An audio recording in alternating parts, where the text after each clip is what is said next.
Don't have a connection. Oh, gosh. So is the consensus at 6:30? Yes. Yeah. You think so? All right, call the meeting to order. Mr. Murdoch. All right, I think we'll start off with Julie. Will you explain to, The way we're The handling the minutes, minutes yeah. now, yeah, and we're gonna talk about this Monday night at the selectmen's meeting. So the town secretary and I attended the recent NHMA conference, and one of the courses, the classes that we took was how to make your website ADA compatible, and it was a little mind-blowing. But one of the things that we now have to really pay attention to is that if we scan a document and thus turning it into a PDF that way and put it on the website, which is what we typically do with the minutes because we get signatures, it's not readable by the software programs that are out there to assist people who are visually impaired. So what we now have to do is try to get as many documents as possible as original, so like as a Word document, and then convert it to a PDF, then put it on the website, then it's readable. So what we're gonna do is, because there is no requirement that minutes be signed, there actually isn't even a requirement that minutes be approved, although it's typically considered good practice. So we're just gonna have minutes in the meetings approved, that will be reflected in the minutes. We're gonna put on the Word document, minutes approved, and the date of the meeting, and then that's gonna get put on the website. so, No signatures are put on the No website. signatures. that being said, minutes for advisory budget committee meeting November 14th. We need a motion to accept those minutes. I sent that out to everybody. You can make the motion. Okay, I did. Second. There you go. Okay. All in favor? Aye. Okay, those are approved. So do you just put the date on? Yep, You want Yep. that one? thank you. Select board advisory budget, minutes for November 7th. Motion to accept these minutes. So moved. All in favor? Aye. All right. Thank you. Now. Good evening, Karen. everyone. So my first item is the Lee Fair. So this past year, I believe this budget was for $3,500 for the Lee Fair. Now, I'm just representing what the Lee Fair committee has suggested. It's not my personal recommendation. I'm just the spokesperson for the Lee Fair. So the Lee Fair, I believe it was $3,500 that was budgeted for this year, plus $500 that was left over from last year. So the Lee Fair committee came up with $3,000. Yes, we raised the $3,000, but we're only going to collect X amount of money from the townspeople. Where it goes doesn't really matter. So what happened was we collected money towards the fireworks, but we collected less for the fair. So what the fair committee would like, because the fireworks were extremely well attended, extremely well received, they would like this for in the operating budget this year for the entire fireworks to be funded, which would be, we're requesting $8,000. 7,500. $7,500. So we're requesting the full $7,500 to be funded. I know that last year, the Board of Selectmen funded it, and then the fair committee, trying to keep up with everybody else, suggested that they cut it back. That the fair committee would try to raise the money, which we did, but the fair didn't, so we got X amount of money regardless. So if we use it towards the fireworks, or if we use it towards the fair, it's all we can collect. So the fair received less money because we put money towards the fireworks. I'm a little confused. How much did we spend for fireworks this past time? $7,500. 7,500. And the operating budget was $3,500 for that. 4,000.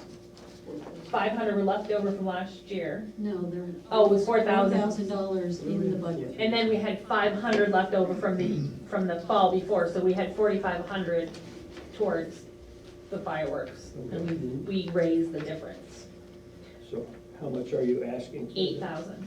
Eight Eight or thousand. 7,500? 7,500, sorry, 7,500, sorry, sorry, I don't have Gee, I that wonder sheet in why front of I'm me. confused. Oh, gee, I wonder. So the fair committee would like the full $7,500, $7,500. please, for fireworks. So none of that goes to the fair? Correct. Okay. The fair itself is funded by sponsorship from Okay, so you local don't, businesses. all right, so when we say town fair, we really mean fireworks. Correct. That's true. That's all part of it. And how much is left in the trust fund for the fair? I don't know exactly because the bills have not come out, but there's several $1,000s in there, but that several $1,000s is for a year that we don't collect enough money to run the fair, and we would like to add more events to the fair, like we would eventually like to be able to pay to have a petting zoo, which is $3,000. You know, we have things that we would like to do, but we don't have, if you look at it, yes, the fair has money, but the fair doesn't have money for lean years or proper, we don't wanna run it down to a zero balance because it's all sponsored, it's all donated money. We don't wanna just waste it, so we wanna save it. Not that fireworks is a waste, but it would wipe out all of our money. I'm just asking because the last time I checked with Eric said all the bills ran in, so he's gonna tell me how much was left. As of So- September 18th, Yeah, there was $4,955.94. but if And that it's- reflects $6,674.06 in expenses. But that doesn't answer in terms of if all the expenses are in. Because I know I spoke to Eric after the 18th, it was in October, so. Yeah, I mean, a few might have dribbled in, so, All of my expenses that I know of are in, but he tends to dribble in, Yes, he's a dribbler. he's a dribbler. But as far as what the trust, they haven't been transferred, the trust fund hasn't reimbursed the general fund for the final balance yet, Okay. so I don't know what that is. Yes, there's several thousands of dollars in there, absolutely. well, there might be $4,000. Yeah, Okay. Thanks. So the fair committee has requested the full $7,500, please, for fireworks. For fire. For fireworks. I got you. That's it. So then on to planning and zoning. So in the overall budget that you have in front of you, there is a $1,000 increase in the overall budget. What I did was I can go right down that for you. So it's in software for the assessing and the building permit software, it went up $100. Outside consulting, we had reduced it to 900, but I'd like to bring it back up to the 1,050. I'm gonna skip over legal for now. Equipment lease is up $200. Then going down to postage increased from $1,700 to $2,000. Now, a majority of our postage is returned to us from zoning and planning board applications. And then the other increase is electricity. All of those are just basic increases. So that's an increase of $1,000. However, in speaking, Julie and I spoke today, and we think that it would be reasonable to decrease the legal by $5,000. So it would be an overall decrease to the budget by $4,000. So if we could reduce the legal from $30,000 to $25,000, we feel that that is probably a pretty safe bet. There's one issue we know of that will be an expense, but we're so far, I think the budget to actual is I'm at just about $6,000 so far, 6 months into this year. So I think that 25,000 would be pretty good. To say, I feel comfortable dropping it from 30,000 to 25,000. So it would be an overall decrease, like I said, of $4,000. Karen, historically, most of that money has related to one particular individual who is no longer. Correct, but actually in the past, we've had a couple other lawsuits recently when there's another one coming. Okay, So, yeah, and we did get most of that money back, that's what I thought. yeah, Oh, good. and that went to the general fund. Yeah, you still got to appropriate what you're going to spend. Correct. In code enforcement, you didn't ask for any overtime, you did not use it? What's the reason for the change? I don't have that, I thought it was just the same as last year, 500. Or did I dig it to 500? I didn't send it in? Zeroed it out. Oh. I have no idea. Whatever. $500, please. Sorry. Have you spent anything this year yet? Do you know? Do you have that? I don't believe that so far this year I've spent much. Building inspector. Because in 2019, you spent 367. So 500 would be fine. Okay.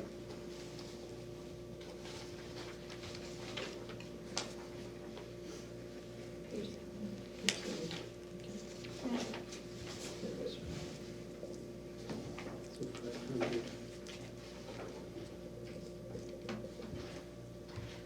Karen, some years you've given us a idea have where that. you're at. Sure, I have that, yep. 35. So last year, fiscal year, with estimated cost of construction, we had a estimated cost of construction last year of $9,243,490, with a total of 446 permits. Out of that 446 permits, 21 of those were new homes.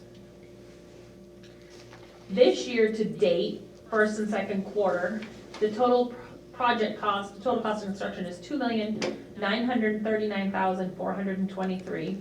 The total permits issued to date for the first 2 quarters is 315, and out of that is 14 new homes.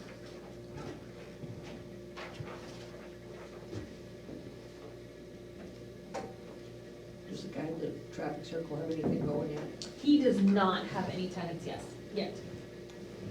The water line delay has delayed his tenants. They started on that, though, right? No. No, they haven't? I thought that was what the construction of Route 4 was.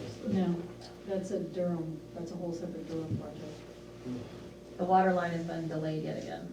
The water line project, as it's been explained to us, has been delayed because they need to acquire some easements from property owners, and there's one Sullivan Tire. property owner that has not agreed yet to the easement. And they own four parcels along the Route 4 corridor. So they're trying, the engineers in the state are trying to work that out. Wow. Right. And it is delaying. It's delaying it by a So lot. I that mean, with- can't get developed until that water project is The actually. tenants he has interested in want, it's a restaurant, it's not Cracker Barrel, they want Clean water. I cannot release what it is. They want water, Well, why wouldn't they? right. So they don't have any idea of timing, do they? The last conversation I had with the engineers, which was, I don't know, a month or so ago, they anticipate they won't even be bidding it out until fall of 2020. Bidding in the fall is cheaper than bidding it in the spring. He's got a lot of money tied in. He sure does, he's not a happy man. I bet he's throwing. Meanwhile, they continue to, They're trying to do the site work, but they do have somebody who wants it, but they have to have water. Karen, can you speak to the Stratford County thing last year, or in this current budget, we're not a member? Yes. How is it- that working for you and the other people? So far, I haven't had any issues, nothing. So we've been, if we need something from them, we're just paying whatever the Correct. fee is? Yes. Yep. So you still think, going forward, that this is a good thing in terms of not being a member? So far, Okay. it's worked out fine. so far, yes. Mhm. We have to have our tax maps updated, but we had to pay for that before, so. Okay. And we just pay $10 an hour more than if we were a member.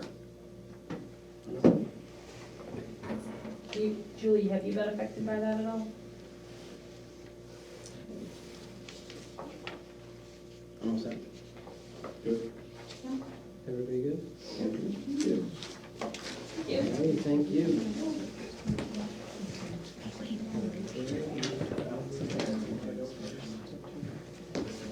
Fire department? I think they're talking about who's going first. Can we have McGregor go next? Sure. But we don't want to hear You're from on Chris. the, you're on the same line.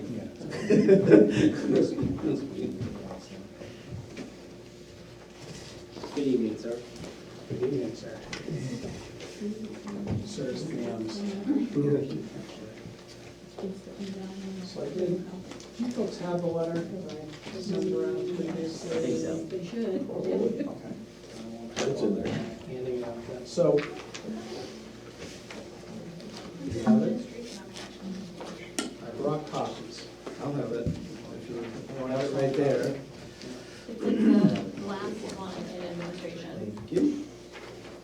Administration. No, it should, is it the letter dated Sorry, the September last 30th? page. It is.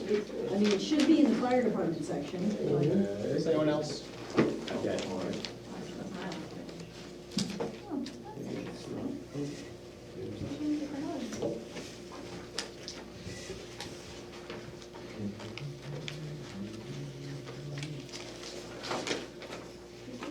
So what I thought I would do, I think this is largely a repeat, so what I thought I would do, or I think most of you have heard this speech from me in the past, so was I give you kind of a short version of how we arrive at this number, which is the methodology is unchanged from past years, and then just leave any time for questions that folks may have of me.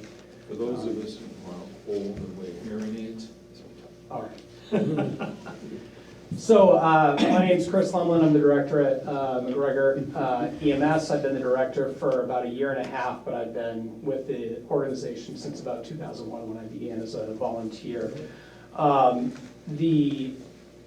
here tonight to talk to you about the appropriation. The way McGregor used the appropriations that we receive is it represents a little less than 10% of our overall budget.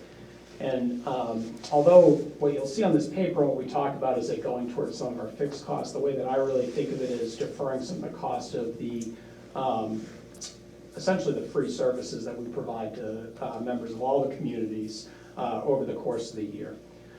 The way that we arrive at the appropriation figure was developed by my predecessor, and just to go through it, it looks at 3 fixed costs, and those fixed costs are on the back of the sheet that I gave you, or the back of the letter I gave you, or the second page of the appropriation request we sent over.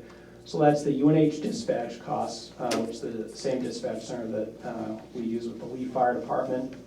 What we pay UNH for our station lease, and they've been increasing that on us for the last couple of years, so that reflects a little bit of an increase. And then basically what we pay for our overnight paramedic coverage. So folks may be familiar, we have a paramedic available 24 hours a day, 7 days a week. That is a paid position. Although we mostly use volunteers, those paramedics, they're really associate level degree programs, provide a much higher level of care than the EMTs and advanced EMTs that we have, and that's why we keep them on staff. We then take that number and we reduce it so as not to,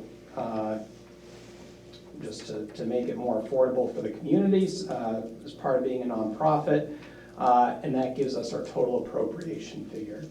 What we then do is because we serve 4 communities, we divvy up essentially that appropriation amount based on the call volume in the last full year. So for example, this year, because 2018 is the last full year, Lee's portion of the total call volume was approximately 25%. And so what Lee is, the appropriation amount, or I'm sorry, about 28% if you take out the mutual aid piece. And so Lee's requested appropriation comes to that about 22,000, 21,827. What I will say, the other 2 things I will just add to that is that this appropriation request, for the first time in quite a few years, the board of directors at McGregor elected to ask all of the communities to pitch in a little bit more for our appropriation. So what we're asking all the communities across the board is for a little less than $4,000 more. So that's not just Lee, that's collectively all the communities. And then because of call volume percentages, some got a break this year, some saw an increase. Lee was one of the ones that saw an increase. The reason we did that is because in 2018, the last full year that I have financials for, and again projected for 2019, we're taking some pretty substantial financial losses. Some of that has to do with changes in patient billing revenue that we've seen. And some of that has to do with some temporary, equipment purchases that we ended up making. And the equipment purchases we can deal with, the patient billing stuff we can talk about separately. I'm pretty confident that those numbers are gonna come back. And we also plan into our budget cycle to weather that for a handful of years, because I'll tell you that we see these kind of temporary dips in our call volume and then it goes back up. But to give you a sense, we're down about 200 calls this year, is where I'm projecting that we're gonna see a decrease. Now, interestingly, those 200 calls are not to Lee, right? So Lee is actually, you guys are doing well. If all my communities were where Lee was, I'd be in much better shape.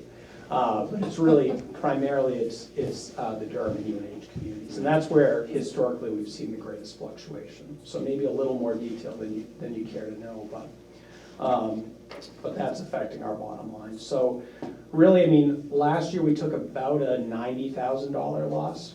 We're asking the community appropriations, we're asking for a total of $4,000 more money. So, yes.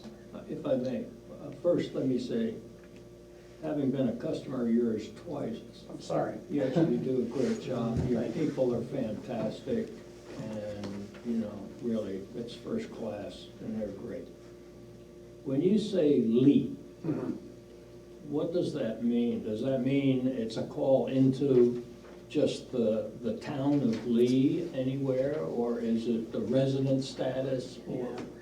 No, it's a great question. So it is a town, or a call to, anywhere to the town of Lee. So it has nothing to do with resident staff. So someone's driving, from Nottingham to Portsmouth, right on your section of at the traffic circle, let's say, and they get hit, and we go out and that's a Lee call. Okay, thank you. And as you can imagine, right, Durham often asks us that same question, because they have a lot of non-residents, and it works the same way for them.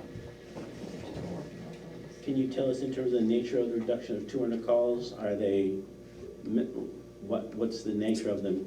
They seem to be anecdotally, I don't have hard numbers for you, primarily UNH calls.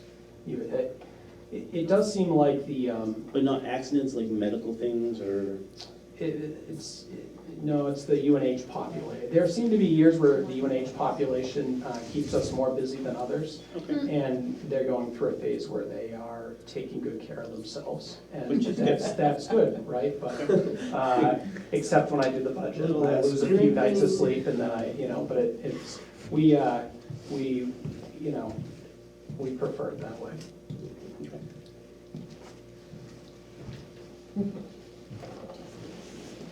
Are there any other questions? Good. Okay. Could I just ask a quick question about Yeah. what's up with UNH and what they're gonna do with your facility and where that leaves you folks? I think we talked about that last year. We did, we talked about it last We don't year. know. I'm always curious if I'm gonna get that question. So the answer is, first of all, if anyone wants a more in-depth answer than I'm gonna give you right now, I'm happy to talk about it No, at length with anyone. But the short answer is this. They are talking, there are a number of options on the table. What I have said to all the players involved is that, from McGregor's standpoint, we need to be keeping an eye on every possibility, right? So, to put it in perspective, I mean, right now, we have 5 response vehicles, and we can fit 2 of them inside of our building. Thankfully, Lee is nice enough to house our 3rd ambulance. But we had a paramedic, during the snowstorm the other day, we had a paramedic that got up and found out that one of them, his response vehicle had frozen, and it took him an extra 2 or 3 minutes to get the ice off of it to get going. That's not what we want. So we're very focused on a new station. They're talking about a joint facility. The reality is that, and that would be us, the UNH Police Department, the Durham Fire Department. That's a lot of money that I don't think, frankly, UNH or Durham have readily available to them. So it is 5 years out is what they're talking about. I will say that when I started at McGregor, we were getting a new station in about 5 years, and it seems like we're always about 5 years out. So maybe, I'm not discounting that, but I'm just noting that I'm not putting all my eggs in that basket. We're perpetually on the lookout for other things. I'll tell you that UNH discovered mold growing in our walls like 2 weeks ago. They also did a study that showed that our carpets were dirty, so they're talking about, seriously, they brought in a company and study to find out the carpets are it was a company that told them that. So I don't mean to knock it. It's resulting in some good conversations. So we're looking at that, but we're also looking at other possibilities. The other item we talked about with you last year was housing for staff, and maybe doing something with Scott. Yeah, so that's another, we were talking about that a little bit in the last couple of months. That has been progressing slowly forward. I'll tell you,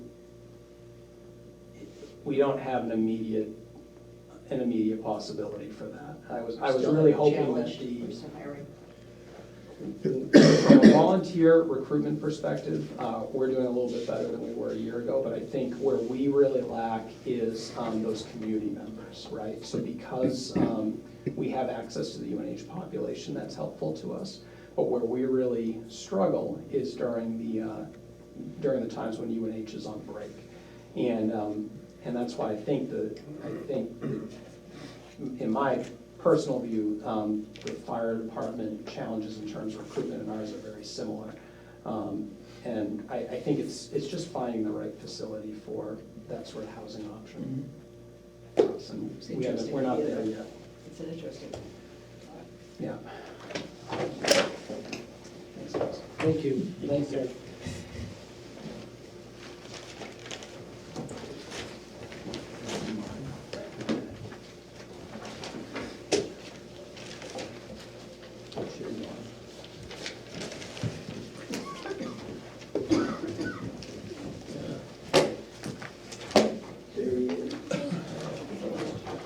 That's a large font. Oh, wow. Jeez, can't do that. If I confuse you.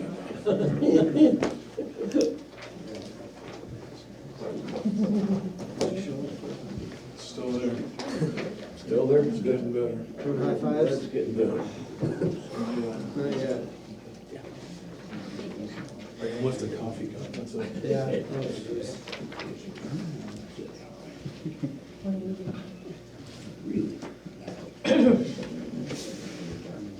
So, I would like to start with the EOC budget, because I tend to forget about that at the end of the night. There's gonna be no changes in the EOC budget for the next fiscal year. Currently, we have myself and Karen Rossi as the director and assistant director, that we do get a stipend, and we have a line item of $4,000 for EOC supplies. We've been doing fairly well, police, fire, and the EOC on working with 50/50 grants, 50/50 match grants. And we recently did that to update our hazardous mitigation plan. And our emergency operation plan is up to date as well, so we're good on that front. Last year, we did a tabletop exercise. I think that worked really well, and that went towards some of our 50/50 match from employees taking part of that. It's probably something else that we're gonna look for, but that supply line is really to keep purchasing the supply, so if we do have a disaster in town, we'll have the necessary equipment. Last year, we updated some of the stuff in the kitchen. If you guys remember, years ago, we had the winter storm. We fed 600 people in 3 days, so we're still upgrading stuff. We also bought a lot of cots. We found that our cots that we had in the EOC trailer were eaten by mice and pretty disgusting. So we recently purchased some new ones of those, so. Equipment-wise, we're doing fairly well, but if we keep doing like the tabletop exercises, which are great for us as employees to go through our books, that goes towards the 50/50 match, which then we can actually buy equipment as well. So we're looking at different avenues for that, but it's always nice to have that money in case of an emergency, we have something big come through. Any questions? The EOC? What's the biggest problem you have, chief? The EOC? Yeah. My concern, day to day, not much. My concern is that when we do have an emergency, we don't have enough people. To man the EOC? To man the EOC, it's kind of hard being the EMD and also the fire chief, because if we have an emergency, depending on the emergency, I might be out on the road. If it happens during the day and I'm here, I'm gonna be one of the first responders to be on scene. So we could do it. It might take some time transitioning, getting the right person to take over my spot so that I can come back. Also with the Red Cross shelter, to have this place manned all the time by volunteers is gonna be Do difficult. we need to try and generate a call list, volunteers that are willing to come in for the EOC? Because I get very concerned over the EOC, that we kind of, you know, I know we pay attention to it, but it's extremely important, and we need to be ready for it. So I don't want us to get too complacent over the EOC. Within the EOC, a lot of those roles are by department heads, or people that are working in the town currently, so there's not really a volunteer opportunity. I've seen like the EMD be a volunteer in the town. It works, it doesn't work. But the bigger thing is to do the Red Cross shelter. If we are gonna have residents in this building, we need to have people here. What's worked out in the past and what we've done is we just sent them to Oyster River High School because they're a Red Cross shelter as well. So that takes kind of some of the burden off of us, and we've worked with them and gave them cots before, so we're trying to contribute to their setup as well, but we just don't have the people. And in talking about the fire department, volunteerism I think is down, so it's something we can definitely try and make a list to see if we can get some interested people to help out with that, but. Okay.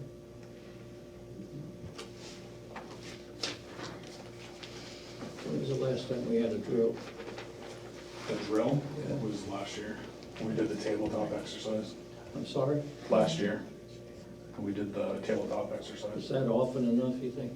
We should definitely be doing one a year at least, to stay on top of it. But like you saw last time when we did that, that takes a lot of work. We work with the state Homeland Security. They come down so they can critique us, and you know, it's probably a 3 to 4 month process, working with them, getting them down here, scheduling everything, Yeah. scheduling the employees where we can fit it in, and then having the critique and talking about it afterwards. But it's definitely valuable. Yeah, absolutely. Okay, thank you. The next thing I want to go over is the fire department's budget. I did find a mistake, and I apologize, on the summary that I handed out back in September. The budget numbers that I had, we found $8,000 that was kind of in there for no reason. It was moved someplace else, so there was an extra $8,000, so I took that out. I thought we had more in the budget, so that's why the summary sheet actually said it was a decrease. It's actually an increase of 1.33% from last fiscal year, and it reflects the decrease in the radio repair line, the fire prevention line, gas, oil, and fuel, and diesel line. Also an increase in the full-timer firefighter holiday line, the overtime line, equipment maintenance repair, the dues and subscriptions, and the medical supplies. What we've been trying to do is certain items like the gas and the fuel, the state got a new contract, so the price went down for the state fuel. We were for a while using the Wex cards and using the Irving because it had the better prices. Now the DOT got the better prices, so we've seen a decrease in that cost. The full-time firefighter holiday line, I came to the selectmen and asked them to support the firefighters getting the same benefit as the PD, where we get 2 checks a year. Well, the full-timers on May get a check 2 times a year that covers the holidays because they work a rotating schedule. So it's kind of not up to them if they work that holiday or not. So that is reflecting that change that was approved. The overtime line, we've seen an increase with the full-timers coming in for callback. I'm gonna get into that later, but it's due to, experience levels and stuff and the call volume that we have had.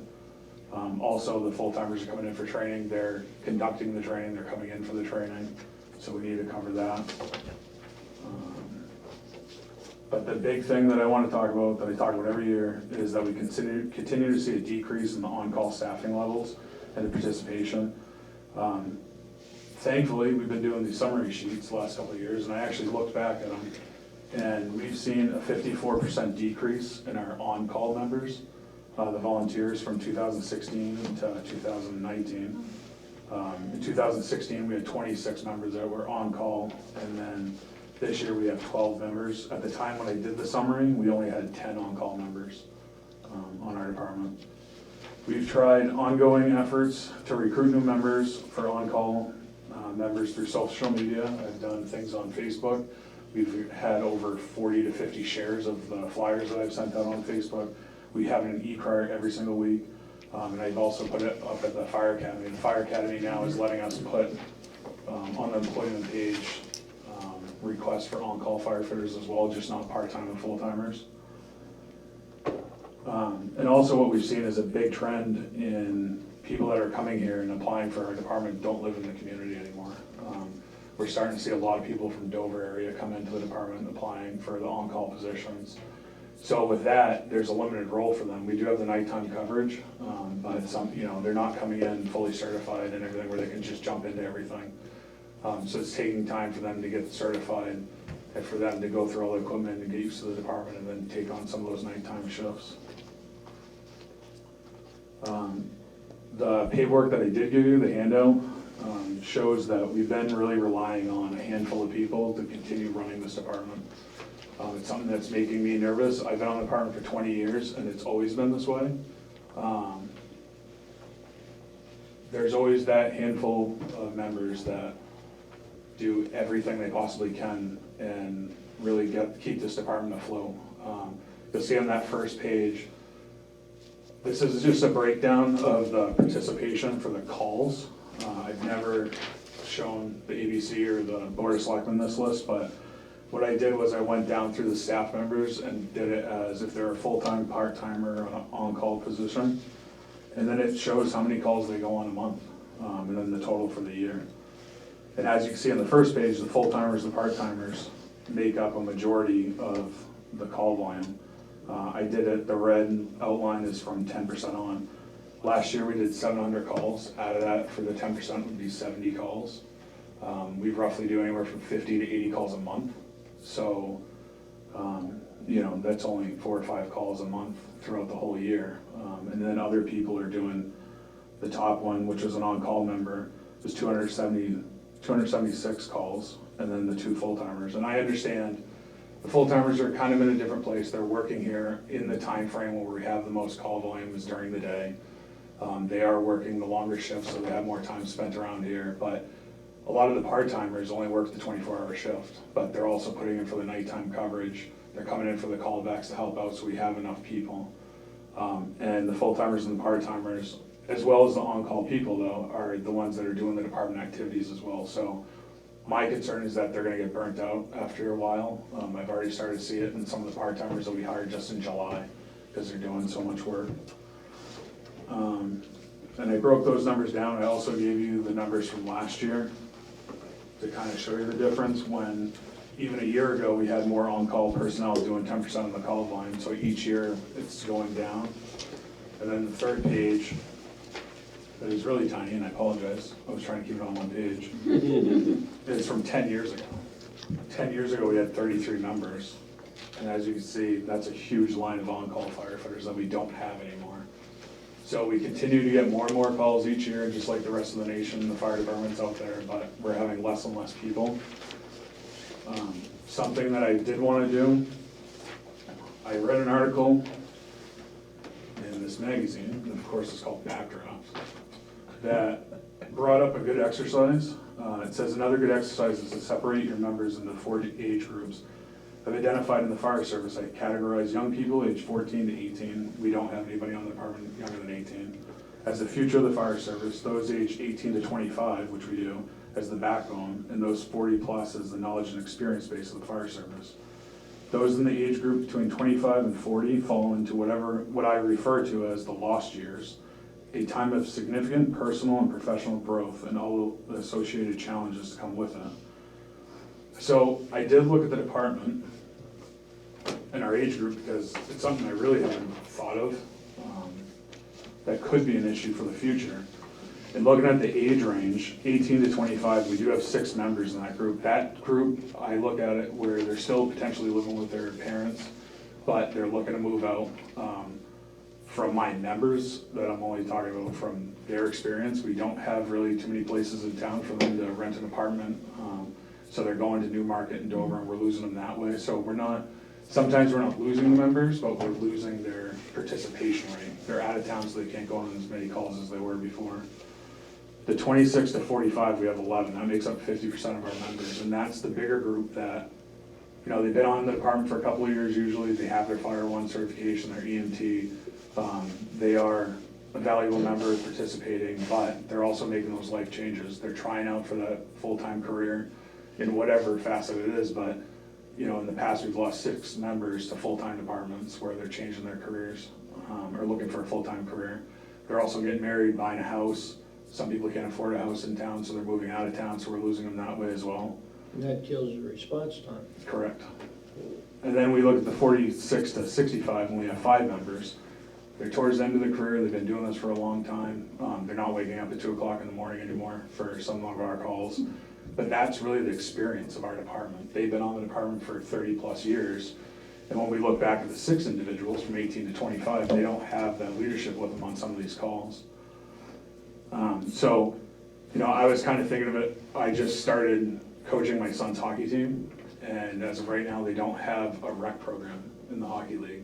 So we don't have a feeder program for the next age group, and that's kind of how I'm looking at this list is the 6 people that we do have 18 to 25, you know, they could potentially leave, and they're not gonna fill in the space of the 11 people that are just having a kid and now their time commitment's different, or they just got the full-time career and they're not around as much. So I think this is one of our issues is on-call, and we really need to continue looking at ways, and like Chris talked about, we are looking at, you know, maybe a housing idea to put people closer and maybe utilizing the UNH students a little bit more. Is it an issue? Certainly the housing is a big issue. We've got to figure that out. We've got to figure it. Is it also an issue then of funding of money? I mean, for the number of personnel, is it because we need to put more money in the pot in order to attract them? Or what is it? So, What do we need to do?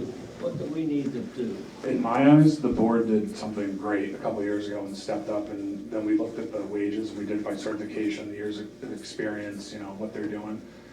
That brought a lot of people up, and I thought that helped a little bit, but where our department isn't a full-time department and we're not doing the fun calls all the time, you know, the money only lasts so long, and I was talking to some of the people, you know, we have a kid on the department right now who's been with us for 4 or 5 years, and he's a UNH student. He went back to school. He's in a hard program over there, and we were discussing it, and he said, for the $25 for the nighttime coverage, it's great to be available and around for the $25, but at the same time, he's got all these finals and everything else going on, and he can't be woken up at 2 o'clock in the morning for the $25 to go respond on a call. So there's times he's got to pick and choose, and he's a bartender on the side, and he's like, I can make the same amount of money in one night bartending that I can for 2 weeks of, you know, responding for the fire department. So he's got to balance his work. He's got to balance his schoolwork and then the department and then his actual job and stuff. So I think our pay is fairly good in this area for the full-timers and the part-timers, but maybe we bring up the pay and that will help us because we don't have the call volume, remember, we don't have the 24-hour shifts. But with the on-call people, I don't know the answer, and I've been trying now for 20 years on the department working on this, and I feel like every year this is what we discuss with the fire department is the personnel. What do other departments do? What does Madbury do? What do they do? Is it just that they're paying more for on-call, or? I'm trying to politically answer this question. Every department is struggling in their own ways. And so what I've seen in the Seacoast is a lot of the departments are changing to the combination departments.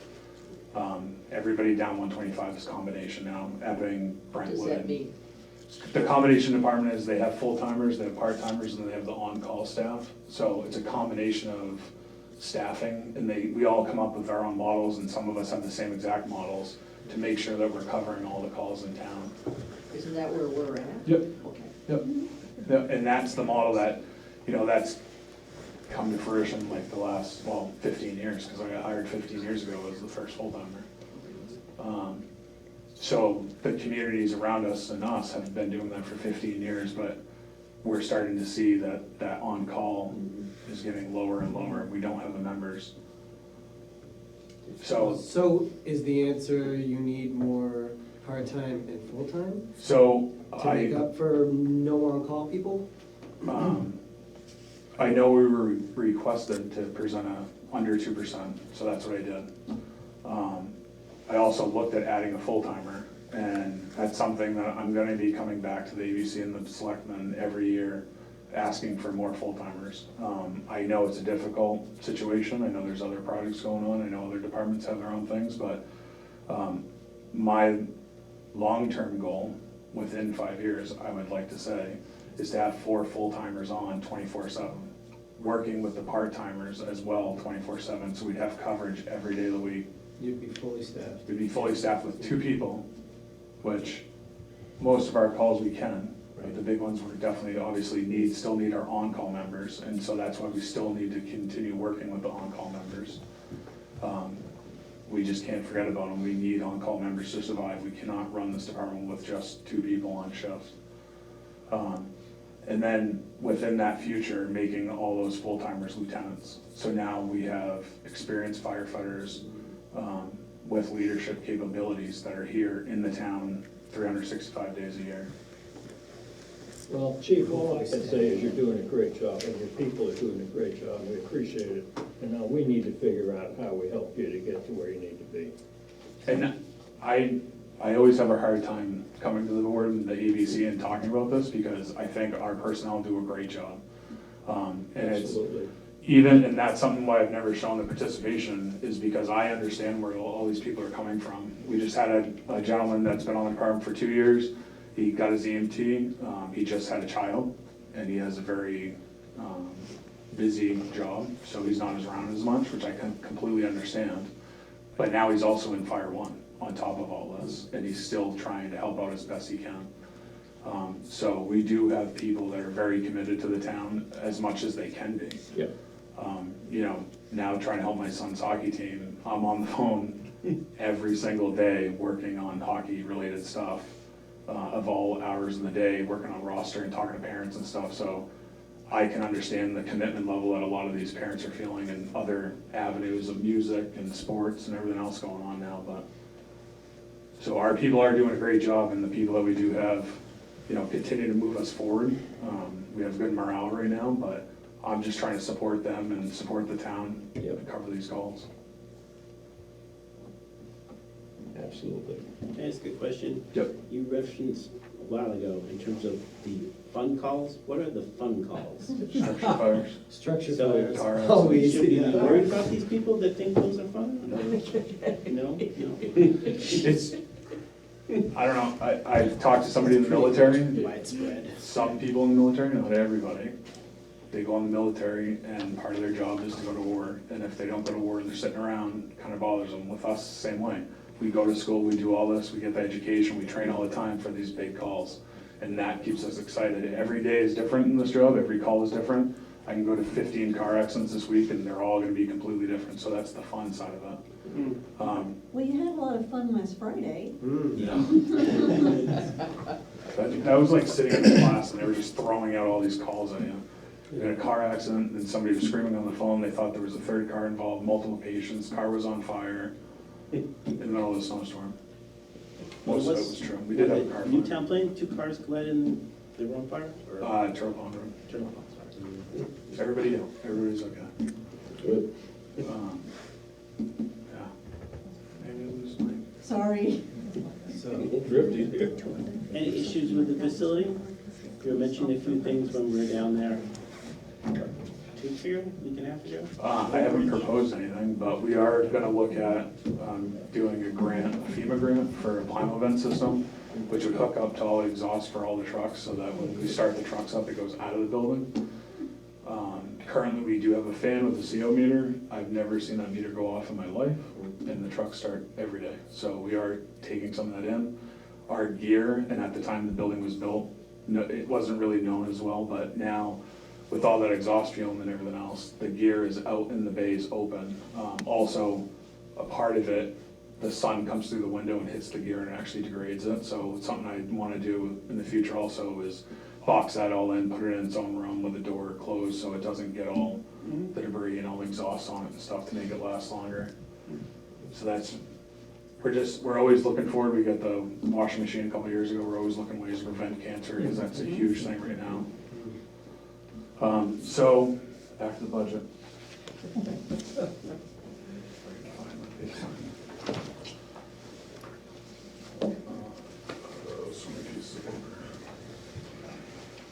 So I would like the ABC and the board to consider adding another full-time firefighter this year. I understand if you don't with all the other projects, but I have to bring it up.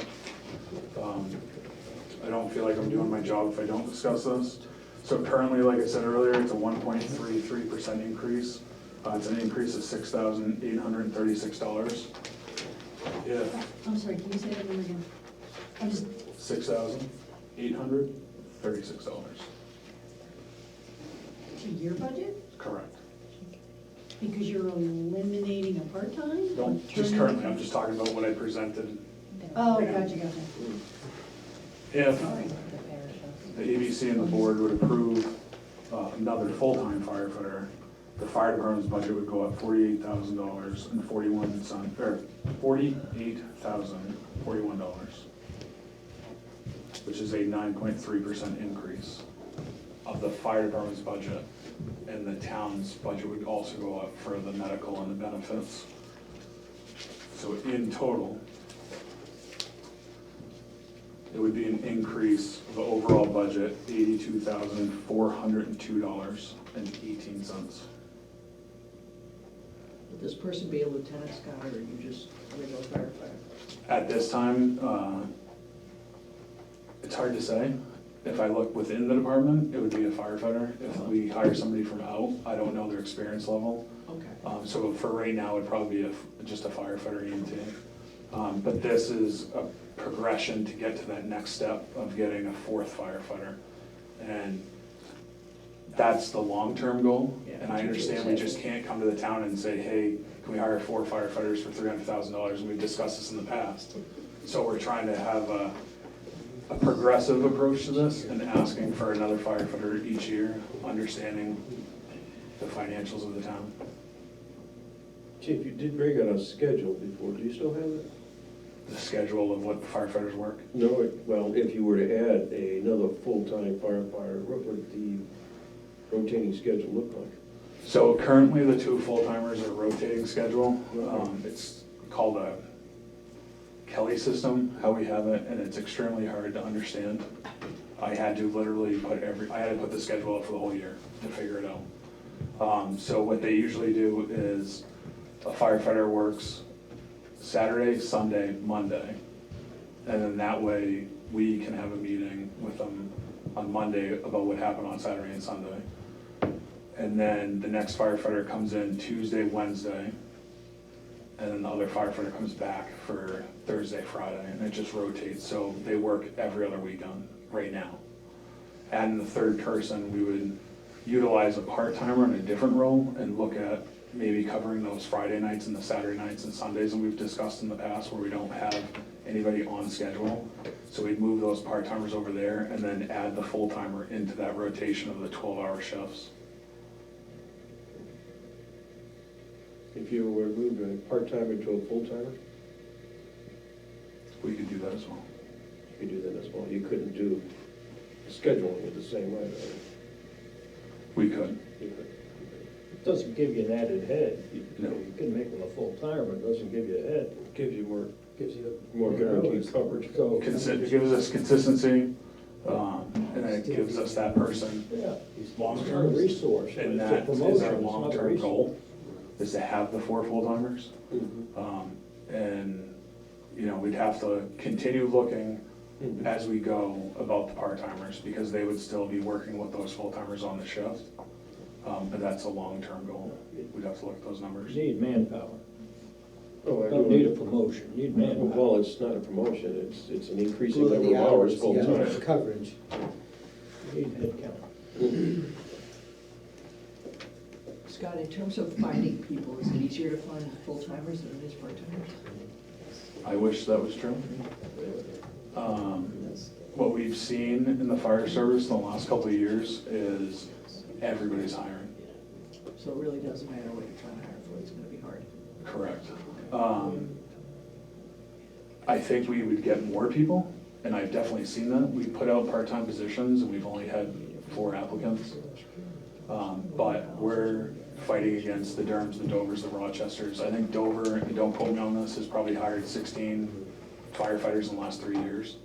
And within the fire service, 20-year for retirement, but now they've upped it for certain people, and it's, it's up to 25 for some people, but that rotation sometimes happens where a fire department hires a group of people, or they have a bad contract year, a bunch of people leave, and all of a sudden you're hit with all of these retirements all at once. So it depends on how the firefighters were hired. Most of the time it's a career job, so you get hired in Dover, you stay in Dover for 20 years. So I think that's what we've seen in Dover. A lot of those people that all got hired together are now retiring, so they have to fill that in. So we're going up against the Dovers and the Durhams and Rochesters trying to take those spots and fill those positions. So when I first started, I looked at every website every week and maybe saw one full-time job in the Seacoast area. And now it's a little bit down this week when I looked, but usually there's about 20 jobs to 30 jobs on the Fire Academy's website in the fire service. And that's working for a transport agency with an ambulance company, part-time, per diem, on-call, full-time throughout the state. Is there any value, I think you talked about this 2-3 years ago, probably, about the Explorers program, in terms of getting them when they're younger? I know the police do it, I don't think we do it, but Durham does. Yeah, please don't do it right now. We've had it in the past. It was something that we did look at. At the time that we looked at it, probably 2 years ago, 3 years ago, there was really no interest. We had an open house, we had one person show up, and we can't have a post that way. And we need the post because the Boy Scouts take on the liability and the insurance, not the town. So you need 5 or 7 kids, I forget, to have a post, which then helps with insurance. So when we did it, we only had the one person. We reached out to the school prior to the open house, so I met with the guidance counselors. Because Oyster River does have the fire and the EMS program through the Dover Vogue. Mm-hmm. There was no kids in the program that year, and there was no kids doing it the next year. We recently had a member of that program apply here and get hired here as an on-call member, so he came to us having taken the classes, but he wasn't 18 at the time, so you have to wait to take the tests. He's now done that. He is certified as a firefighter, and he's doing his EMT test as well. So it is a great opportunity because the kids take these classes, and then when they turn 18, they can have firefighter 1 and EMT. They're 18 years old with no experience, but we can work on that. But there's just not, the kids aren't in the program anymore. Would it be appropriate to check with them, because it's been, 2-3 years? Yep. See if there's anybody in it now? Yep. Just a thought. I know some departments have a great program. Barrington has an Explorer post up there, and they have a great program. I don't know how many kids they have. I think they have 12. And they have somebody that runs that completely separate, and it's been great for them. Epping's had a really good one in the past with a lot of kids. But then there's other areas where there's no interest. But I think the last time we were talking about it too, we were talking about maybe doing a joint effort, since we have Oyster River High School, and doing it with Madbury and Durham and Lake, so it's something we definitely need to look at again. Do you know, does the Durham PD, fire department have an Explorers program? No. They don't either? No. That would be good. Do it like an Oyster River. Yeah, you can rotate on training, so each month you go to a different department.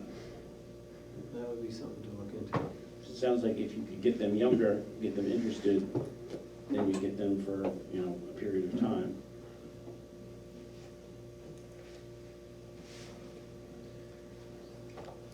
Good.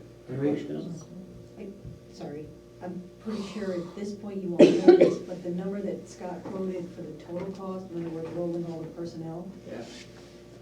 based on a family plan for the health insurance. So for example, if that particular employee that got hired took the buyout, it's a difference of $19,000 a year between an employee on the buyout and a family plan. So the $82,000 number is the high number. That's the worst case scenario. That is a Worst high case number. scenario. Okay. I don't know. So it could be less than, yeah, but. Hope you get the low We're bid. having at one point, Scott, just quick, you had mentioned something about you actually needing a little more help with just paperwork and I get Jeff now. everything. He's Oh, so Here is he Jeff is. doing all that? Deputy Chief Lacordo has helped me out a ton. Awesome.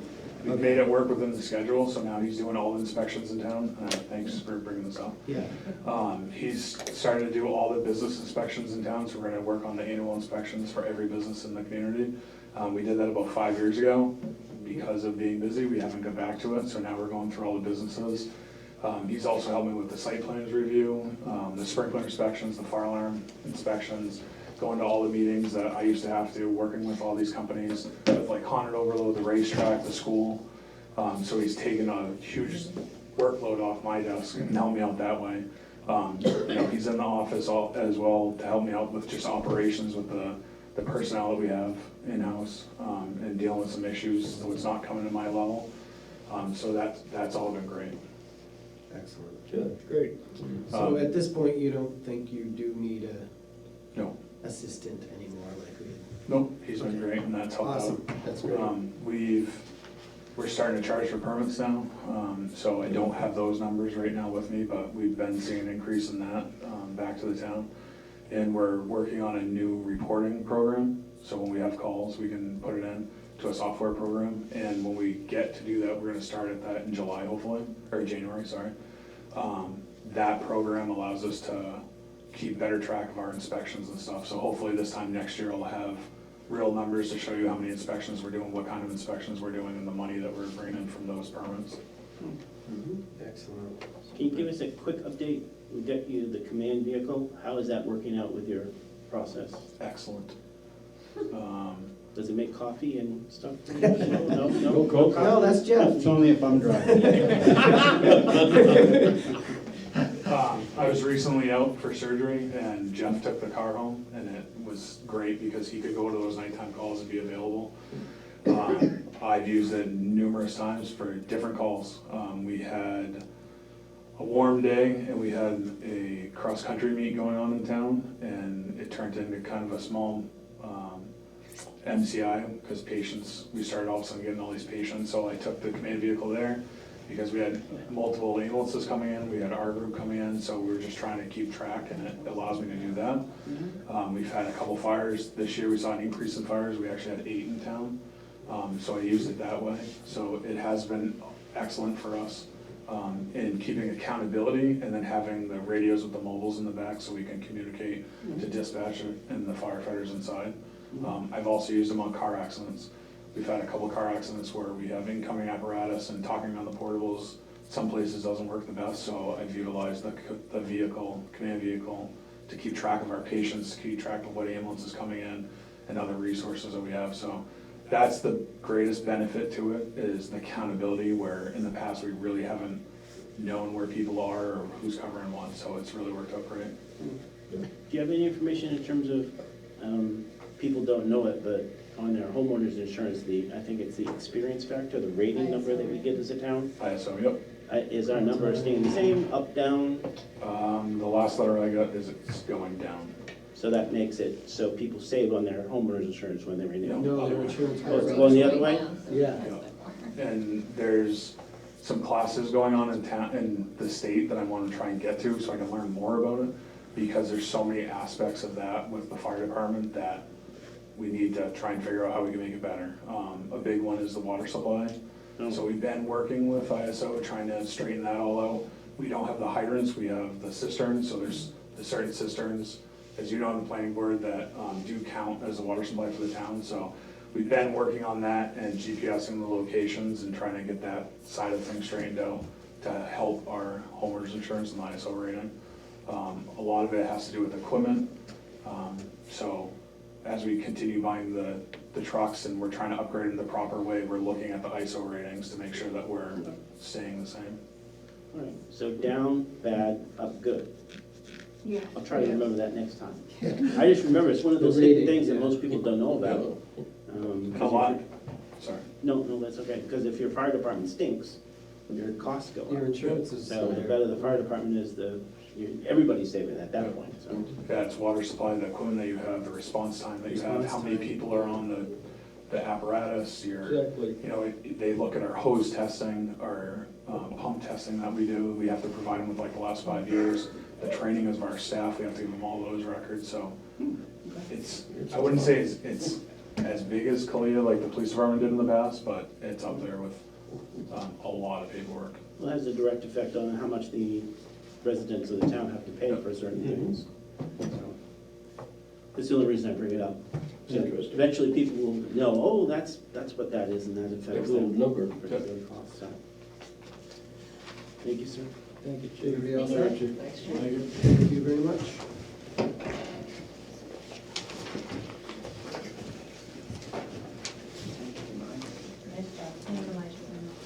Do you want to do town center vision Yep. Sure. next? Town center vision.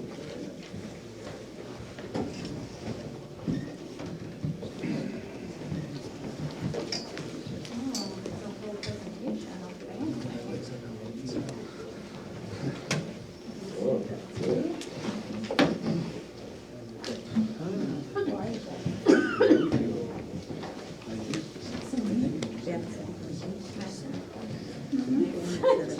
Is it Joyce?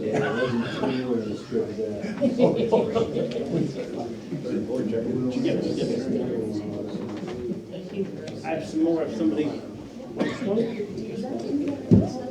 No? Yes?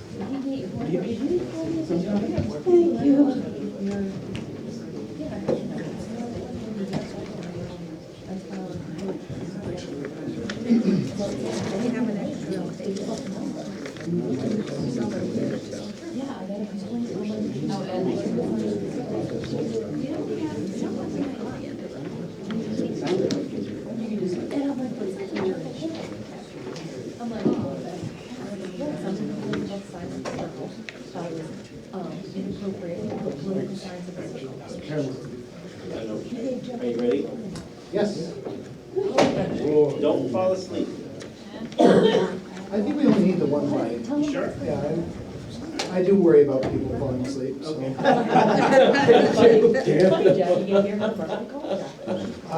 Hello, I'm Cord Blomquist. I'm on the Town Center Vision Committee. I'll be presenting along with John Tappan, my assistant.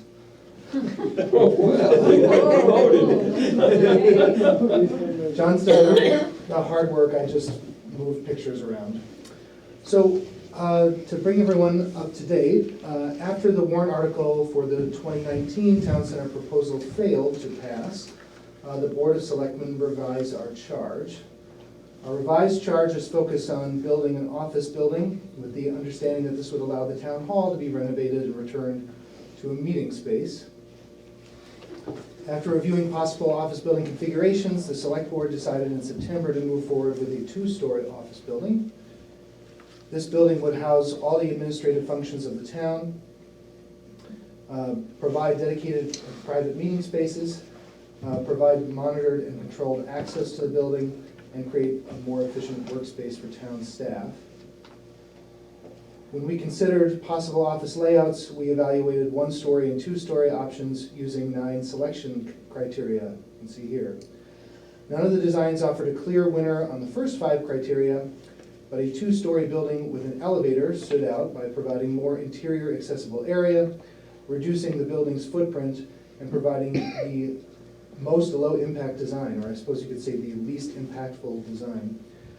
That makes the 2-story building better both in terms of the environment and preserving land for future use. The TCVC has created this provisional site plan, which shows a possible location for the office building and layout of the parking lot. Note that the parish house is shown here, but we have no plans as a committee for the parish house. The Heritage Commission is pursuing plans for that structure. We've only taken into consideration that we haven't put the office building right there. Here's an interior layout of the first floor of the office building. I should note that this layout is also provisional and was created to make sure that all the administrative functions would fit into the building and so that we could calculate the cost of building this building. You'll see that the first floor contains the town clerk tax collector and the planning and zoning offices. The second floor houses the select board offices, including the town administrator, the finance officer, supervisor of the checklist, and other offices. And the basement provides space for a mechanical room, elevator room, an IT closet, and other necessities. With a new, Can I yes, ask a couple go ahead. questions? First of all, what is massing? What is massing? I think John can speak more about massing. Massing is the appearance of the structure on the site, and that would be an issue if our town hall right now is essentially 1.5 stories. If you wanted to put a 2-story or 3-story building next to it, the massing wouldn't look right. It would overpower. Okay. A 2-story building, if we had wanted to put it right up near the road, it wouldn't look good because the other buildings are 1 or It just, 1.5. it's not a term I'm familiar with. But where it is put further back, the massing fits, even though it's 2-story and taller than the other buildings. Have you been working with a architect on this, or are these diagrams all ones that the committee have designed? Committee. Committee, okay. Thank you, that's how I got it.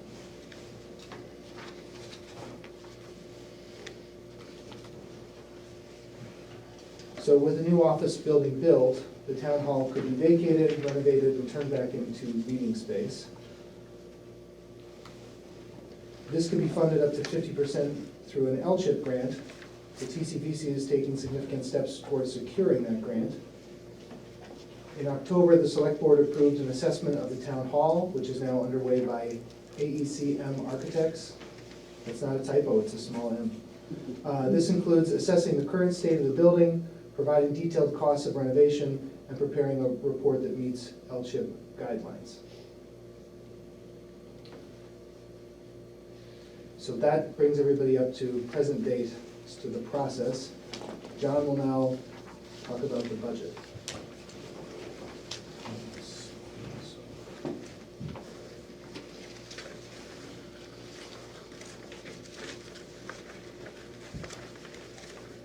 The conceptual project budget is based on 3 estimates from 2 independent cost consultants.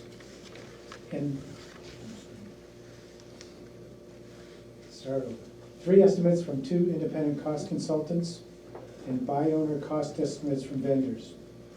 A municipal office building with 2 stories, full basement, elevator, a footprint of 3,200 square feet, and finished area of about 5,500 square feet. Costs $2.23 million, including design costs. And site development, which includes land clearing, utilities, parking lots, walkways, site lighting, and landscaping, costs $530,000, including design costs. Contingency at 5% adds $138,000, and bond counsel may be up to $14,000, for a total of $2.91 million. The separately budgeted town hall renovation is expected to cost about $400,000, but as was mentioned, we're getting an update on that, and we'll have a more accurate number when that assessment is finished. Funding sources. A search was made for possible grants, and the town has existing capital reserve funds to draw on. The balance will come from a bond. Total cost is $2.91 million. Of the grants identified, the town would not qualify for a USDA grant. We're too rich. Nor would we qualify for a CDFA grant. Again, we're too rich. From the town buildings capital reserve fund, the capital improvement plan, which will be updated shortly, does not show any town center building withdrawals that would be replaced by the municipal office building construction. From approximately $220,000 available in the fund, a withdrawal of $112,000 is suggested.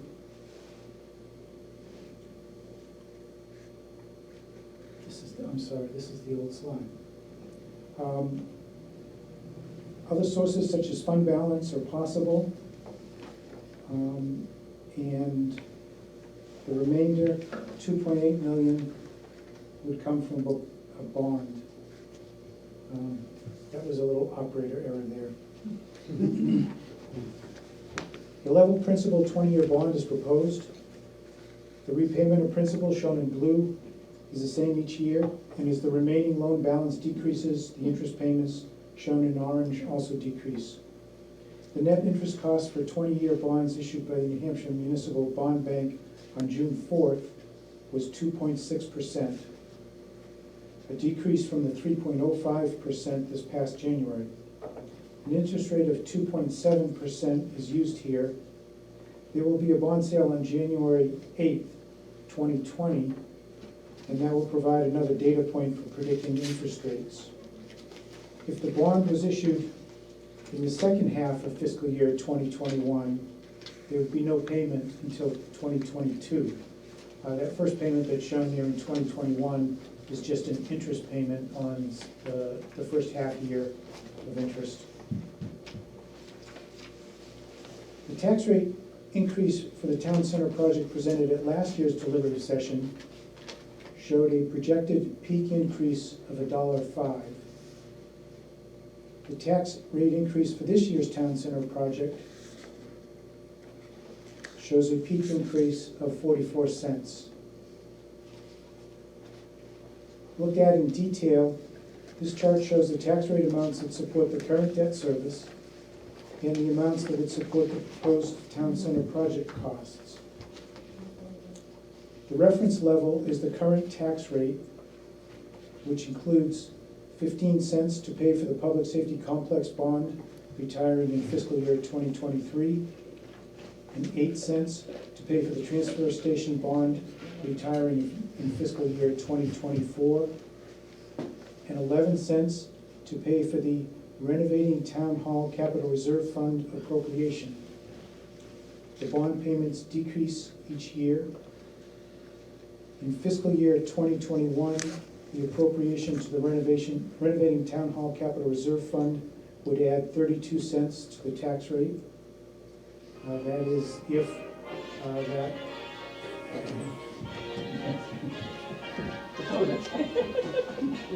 that is if the assessment comes in at the $400,000, which is our best guess right now, our best estimate. The town center bond would add 8 cents. When the first repayment of principal occurs in fiscal year 2022, there is also predicted to be an increase in operating and maintenance costs due to the increase in town building floor area and an increase in insurance premiums for the increased building value. This is estimated to add 11 cents to the tax rate. In fiscal year 2021, the projected tax rate increase above today's rate is 29 cents. The largest increase occurs in fiscal year 2022, when the added debt service plus increased O&M will add 44 cents to the current tax rate. In fiscal year 2023, this amount drops to 42 cents, and then 27 cents in fiscal year 2024.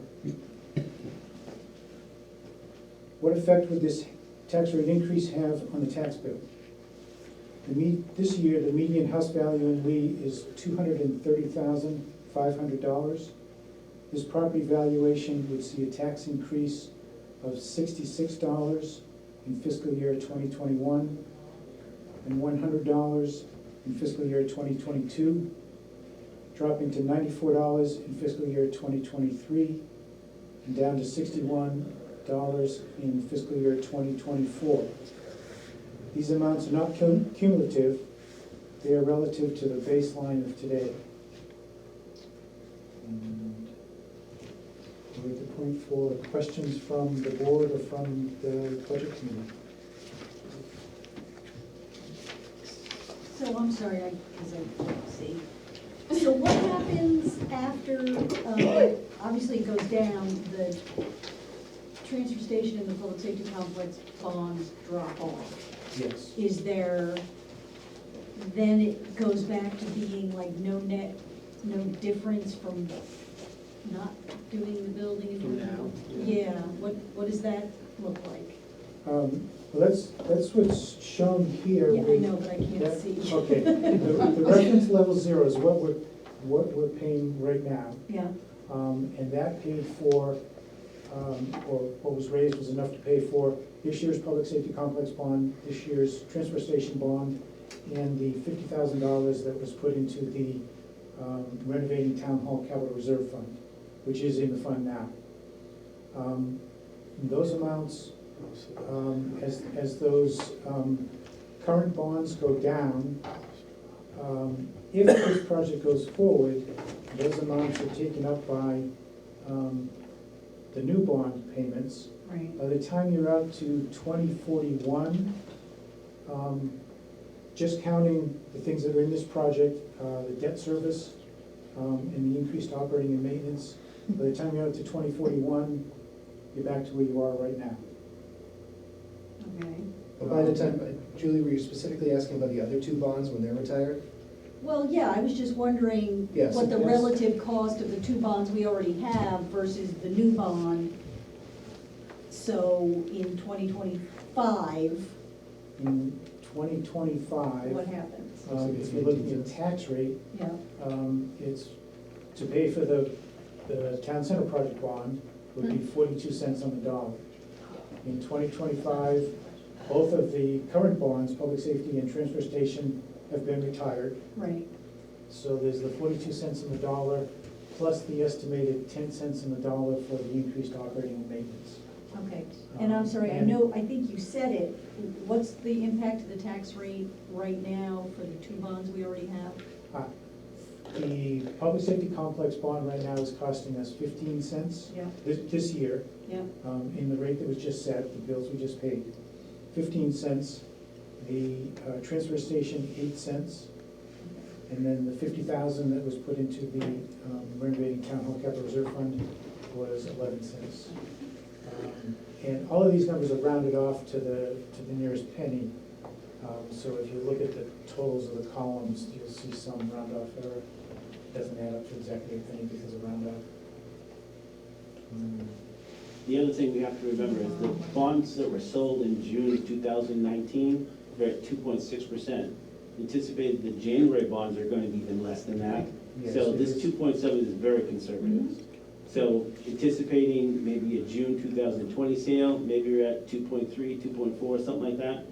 So it's even going to be a little bit less. This is worst case, we think, worst case scenario. Yes, the 2.7 is to try to be conservative.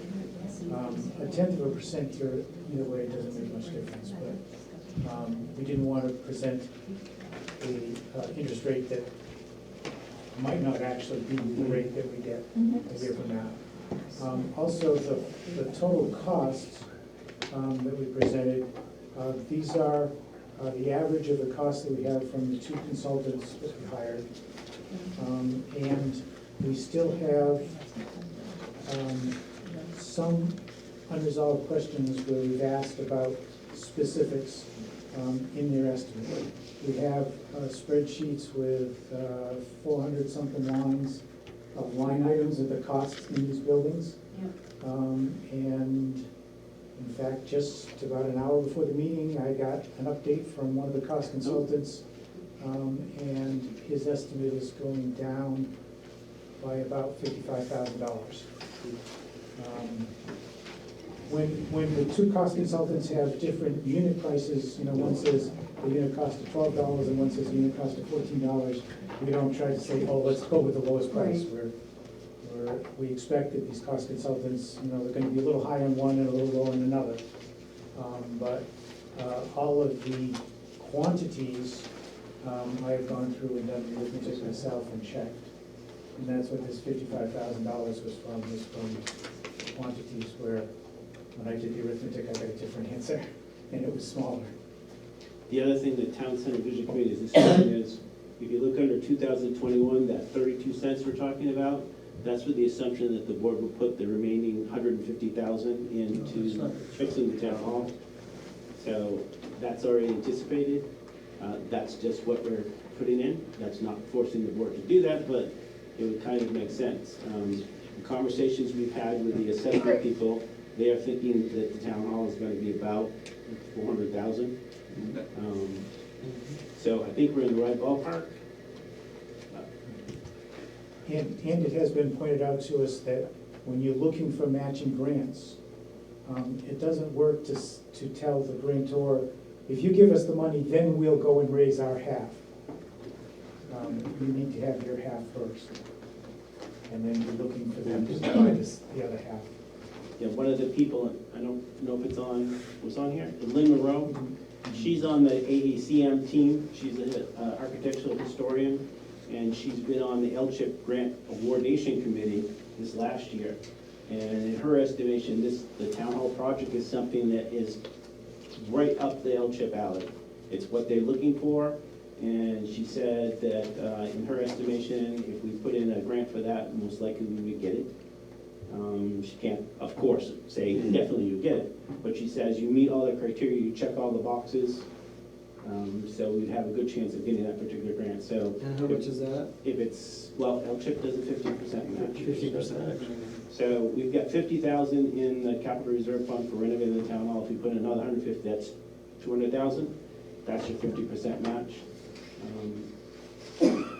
So I'd rather get somebody else to help us pay the bill and just pay for it ourselves. They'll but- pay two and we'll pay two.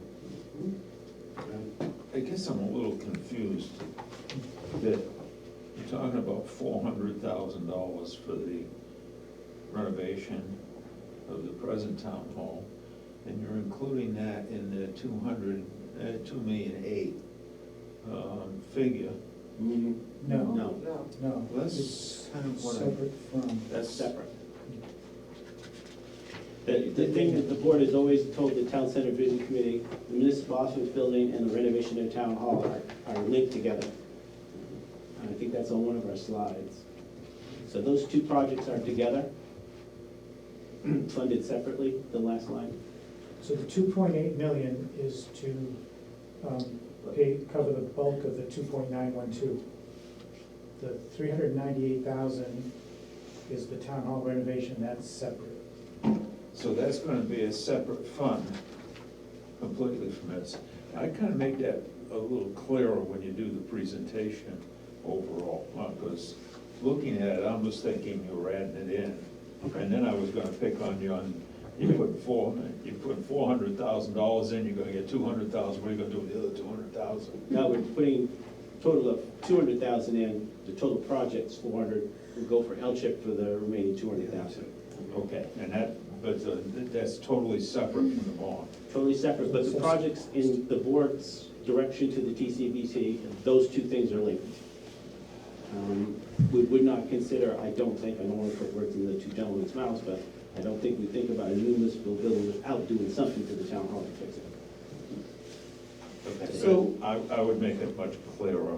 On the tax portion of this, when you say, when you showed what our taxes were gonna go up, and it was like $100 or whatever for the average home. Median, Average home, not right, average. or medium home, Median. okay. Does that include all of it, or is that just the 2.8? The whole thing. That's all of it. Because the 32 cents is in, you've got the 50,000 here, and you've got the 150,000 here. So it's not even in the peak, the peak is the 44. So those are the two things funding the town hall. So the first one there, the 11 cents this fiscal year 2020, that was to cover the $50,000, which is already in that capital reserve fund. The trustees of trust funds are holding that, that's in the bank. And then the 32 cents is to pay for the 150,000 that would be added to that next year to bring that total to 200,000 in that capital reserve fund in the bank, so that when you were looking for, to get the grants, you would be able to tell LCHIP that we have $200,000 in the bank, And it's dedicated for, in a fund dedicated for renovating the town hall. The voters, that's what they voted for, that's the only thing it can be used for. And we're looking for the matching grant to make the whole 400,000. And the 2.8 is what? And the 2.8 only goes towards the office The building. 2.8 is just for the office building and site work. So when you did the estimated, the increase in our taxes would be median, that's all of it. And it was for those two, and it was $100. Show the next slide. Is that annually, or is that the 6 months? No, that's the. Well, that's how they bill us. That's the annual. So because of the way that the taxes are calculated, your first bill is based on last year's rate, Mhm. and then the next bill is based on the new rate. So anytime there's a change, you actually see a spike and a drop. So if it goes up, you see all of it in the first 6 months, and then it drops down. And then after that, if nothing else changed, it would be the same every 6 months. It'd be $50 each 6-month bill. So. But not for the Murdoch estate in South Lane, considerably more. That's Yeah, what we right. checked up. John, you have a slide in there that talks about 5 acres. the project we looked at last year. And Yes. and the impact on the tax rate last year. It dropped a lot. And Yes. it dropped a lot more than the project cost did. Is that the interest Yes. rate or the structure of the bond payments? Or, Um, I think if you're gonna include that slide, it could be a little confusing. Very because- confusing. It was the interest rate, wasn't it, John? Is it- See, So, the $1.05 no, went to it is- 44 cents. Is it okay, all the interest? No. This is just what the school district is planning. Last year, the TCVC proposed that for the renovating town hall capital reserve fund, that $100,000 be put in the first year and $100,000 the second. Yes. That was changed to $50,000 the first year. That's that 2020 11 cents. Yeah. And that would mean $150,000 the second year. So that second year I see what you did. is the killer year, Take because that- that's You need when, to take that slide out. well, the point is, this is what was proposed last year. And in all these slides, we're talking about, so last year we were talking about the change from where we were last year. Yeah. This year, we're talking about the change from where we are this year. And this year, our reference level is, our taxes did go up this year. So our I see. reference level is, I'm sorry, I have to point out, the town tax rate dropped. Sorry. Thank you, Julie. Sorry. I keep pushing that. It did drop, It did drop. yes. but there's something else that pushed it up. Yeah. Our total tax rate went up, courtesy You of, can't control that. yes. The reference Courtesy of the school level, district. Do you think those two sides will confuse people? Oh, absolutely. I think it will.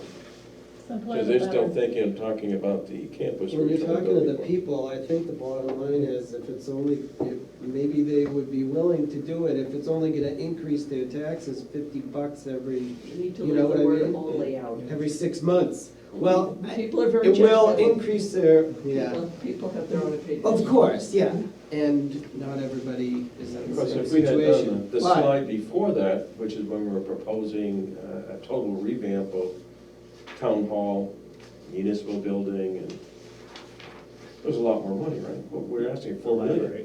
the library, and Oh, it's yeah. all inclusive, because this is It's not, not the town center project. No, it's. I understand, This is a All right. but we're So talking, this may pass. but the issue is, I think people will remember that plot, if you want to call it, with that same structure. And obviously, this is gonna look a lot less compared to what that was before. And this intermediate slide is what we were just talking about, tend to lead to some confusion. This presentation, we were trying to keep it within the half hour, Yeah, I understand. including questions.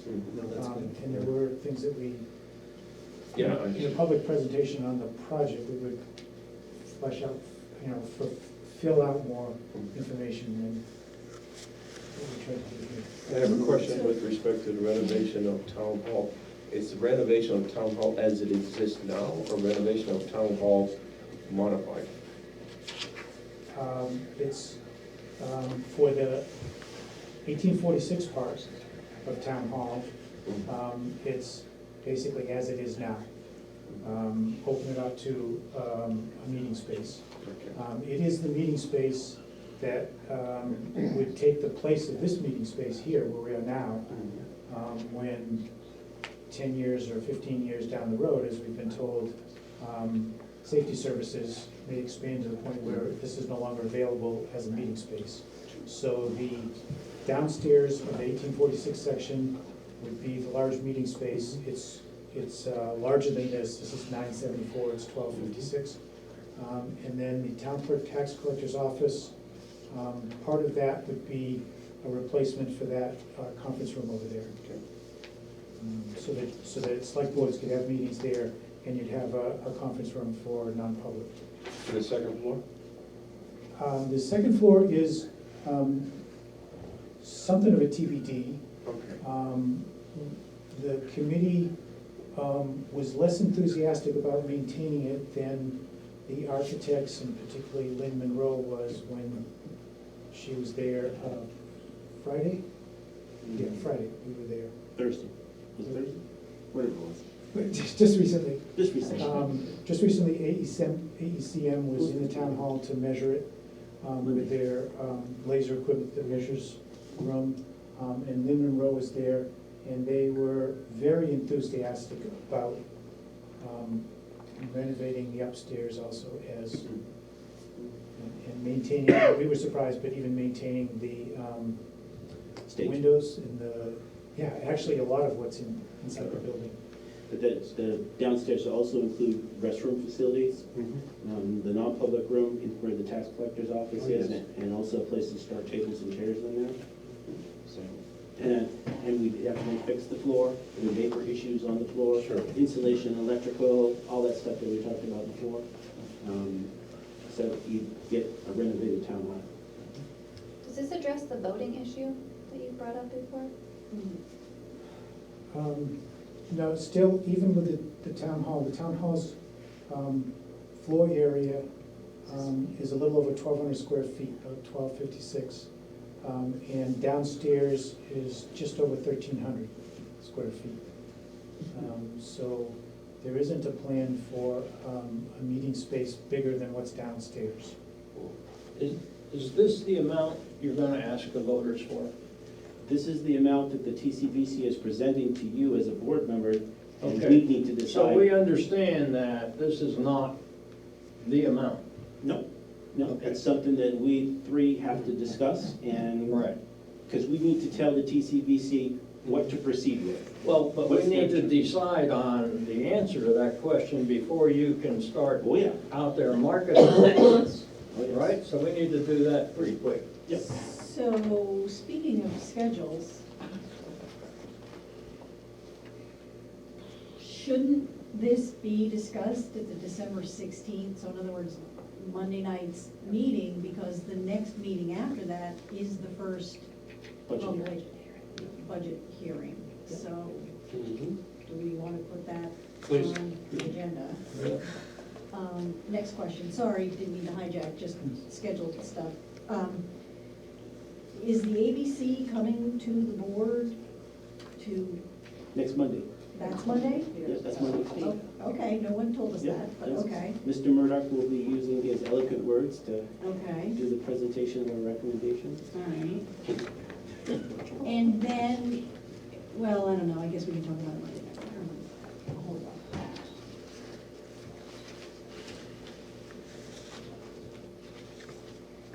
Any other questions, or? I'm good. No, I'm good. Thank you. Thank you. Thank you very much.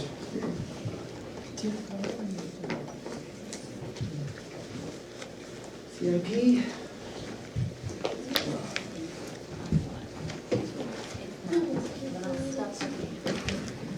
Not in here.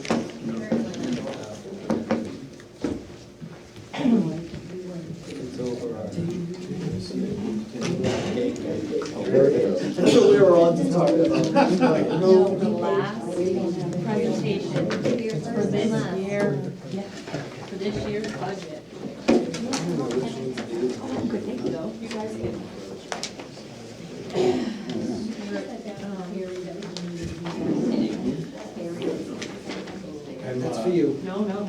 Karen's handed me out There's the nothing two in the budget packages. for this. for I'm gonna go over the small one, The only this thing that one I right stuck in here. there is 150,000. And the other one That's the only thing that I stuck in there. is, So tomorrow, That's gonna be a warrant article. copy of the board support CIP as it existed.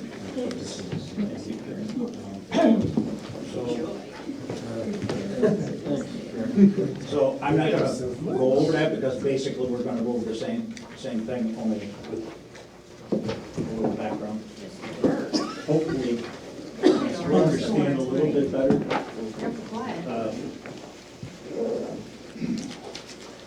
It's the worst year we've ever had. But, we did it. Okay. So guidelines, just so everybody knows, this is basically what we You want your own? You got to tell share. each one of the department heads. You got to share. What year we're planning for, the definition of capital as it is published by you guys. We asked everybody to give their estimates in today's dollars. And per your request, we tell everybody to plan for new vehicles. I would just like to stop right now and talk a little bit about your definition of capital. My understanding is that that may be being changed. I would only ask you that we get that early enough so that we can kind of look at it before we kick off next year. So, No, 5K was how many years ago? We put 5K in? I can't tell you, John. Kinda low. I would say probably 6 to 8 years ago. It's pretty common, John, that's 5,000 for capital. Yeah, that's pretty standard. That's all And it's out there. 5-year blankets. I think it's since the beginning of this, it's been $5,000. Yes, ma'am. Yes, it has, yeah. Okay, so with that behind us, we'll start into the department. The highway equipment plan. Yeah, you gotta watch that, it's dangerous. Need to order a drink here. Later. So the plan for this year is that they're going to expend new tires for the loader and unloader. The paint, they're just painting some equipment, so that all comes together under that, so that the loader will get painted and have new tires. And some of that's in preparation of going to the recycle centers to make it last longer. That was moved from last year. As you recall, last year we kind of did nothing there because Steve had just come on, and he kind of decided he wanted to hold off and kind of understand things a little bit better. Second thing they're gonna ask for or want to get is a replacement for truck 4, which is currently a Ford 350 pickup. And he has increased that by 20K. Now, he's not in trouble. I mean, it's there, so. Then the adjustments. Steve has gone through all of his CIP activity, which is not just here. He has gone through the highway equipment, he's gone through the cisterns and, bridges and highway, and he's also gone through the recycle center. And he has made some significant changes in both timing and in dollar value. Both up and down, by the way, as you'll see. So I've listed the changes that he has done for the highway department. Probably the most significant one is that in 2023, he has said he wants to replace truck 3 with a used truck. Randy had a new truck there, but Randy had also talked about the fact that he probably would want to get one more used truck. For the life of me, I don't know why, other than they can work on it a little bit easier than the current trucks. Because in the next breath, Randy told me, he said they're getting hard to find. So, you know, I think it's a kind of a balancing act. Steve seems to think I challenged him on it, he thinks he's going to find it, so. The ultimate plan, just to remind everybody of the plow trucks, is that there will be 4 major plow trucks. They're basically using 3, and there will be a backup. And the backup will always be the oldest truck. If we ever get into the cycle of having all new ones every 5 years, or a new one every 5 years. And so, obviously, the used truck would become that one quite rapidly. He had to raise the excavator and backhoe, just because the price on the market's gone up. And he has moved out the trailer that they wanted. They want to be able to move equipment a little bit easier than they do now. That's essentially driving it down the road. And some of the state highways are, you know, that's a little difficult. And heavy enough traffic that they would let them be able to move it as a trailer bed.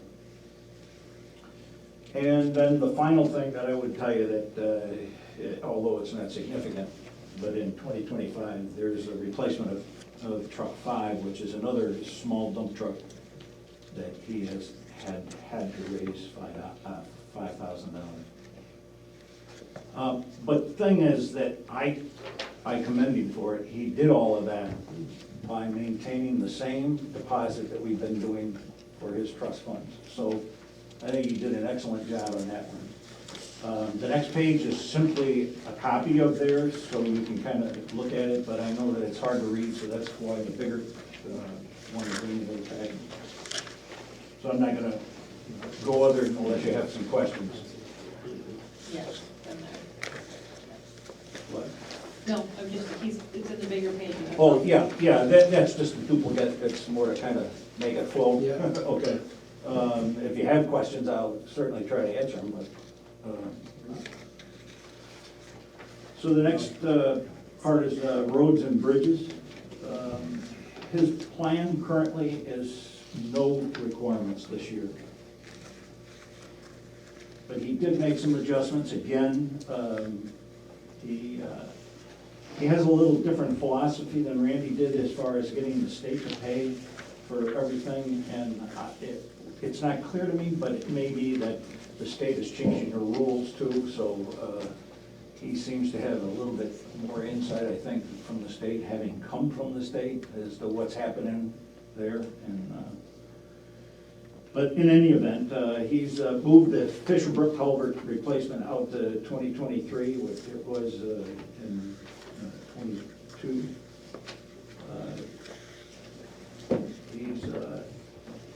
And part of that was because he's adding the Turtle Pond, the Turtle Tuttle Road pipe.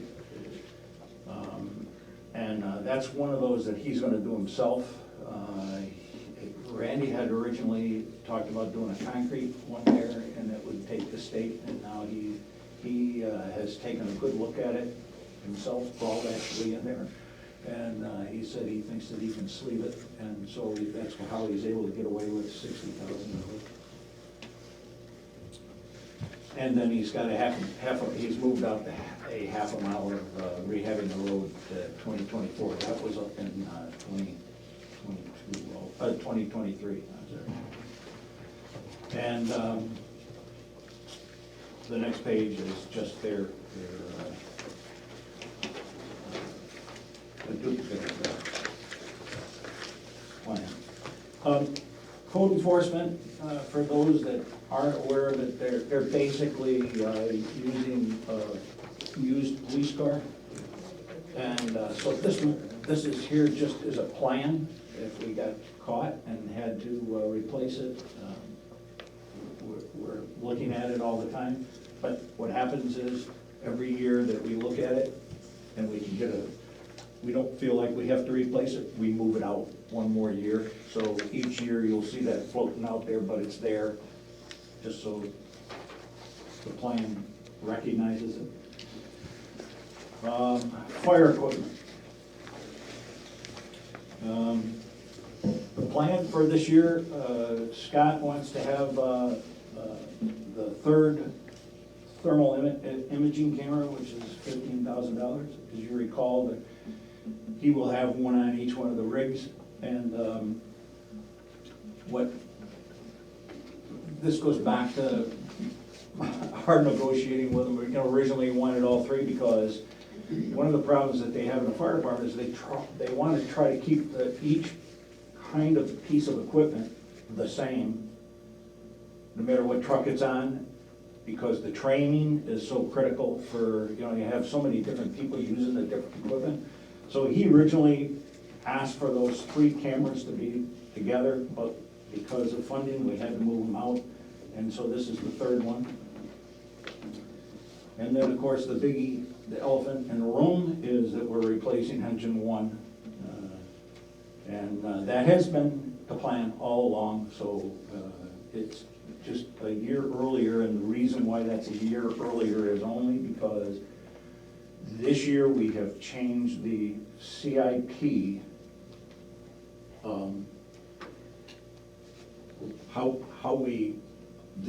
it now matches the expense budget, in the fact that we always talked a half a year earlier than everybody else, because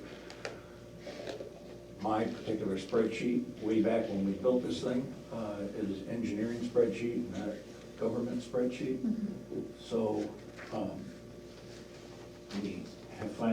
I have finally corrected that for Julie's push. And that kind of screwed us up, so if you just look at it on the plan, it looks like he's ordering it 1 year earlier, but he's not really.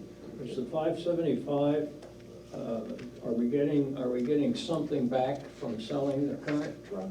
Or is there a trade-in value? Are we just gonna sell it on the market? Are you asking me? Anybody that can answer that question? Because the answer to that is it will always go, if there's money coming back in, it will always go into the. I just want to know what the net price was gonna be, that's all, what the net value is. We have to plan, remember, this is a plan. Yes, I understand. Okay. I don't know that they even know that until the day that they finally make the negotiation. I know we might not know the number, I'm just trying to understand, are we going to try and sell truck number one on the open market, or has this reflected a trade-in value? This does not reflect a trade-in value. Okay. And they probably will, they have historically done that.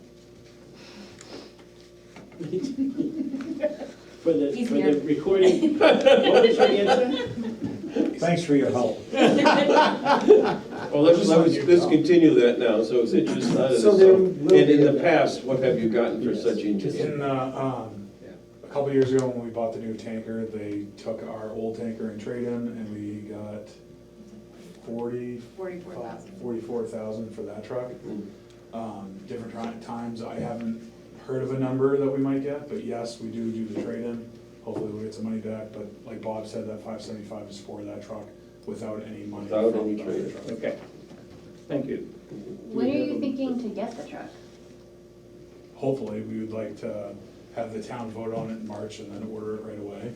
But in part with Bob's conversation about kind of moving the truck ahead, it seems, it could take up to a year to make that truck, to build that truck. So we have this year's warrant. If we get it in this year's warrant, then the engine one will stick with our 20-year plan, which is what we've done on all the trucks. So we're ordering it a year ahead, so then when it's manufactured and depleted, we'll get in that 20-year time span. So like spring 2021. Yes. Yes. And also, the ISO rating is done on our AGR trucks as well, another factor in the ISO rating. So insurance will go down. What's the amount of money in the trust fund right now? I think it's on here, isn't it? Trust fund Yes. currently is, Looks like 432. 432.88. yeah, yeah, That was as of, 432, September. 388. Yep. So I don't think it's changed 432. much. Fire equipment, capital reserve fund? When you buy it, you will have, if 112, 117. The fire equipment capital reserve fund currently has 593,000 in So there is sufficient money to buy the Buy truck. the truck. Oh, it, yes. as of the end of Yes, there is. October. It does say 587, am I correct? Is it 587.75, is that what the? That's with the interest That would factor. have been, probably would have been the beginning of this fiscal year. I think he's talking about engine number one. Engine one, Cost. yeah, Cost. yeah. Everybody kept saying 575, so is it 587 or? 575 is what we planned.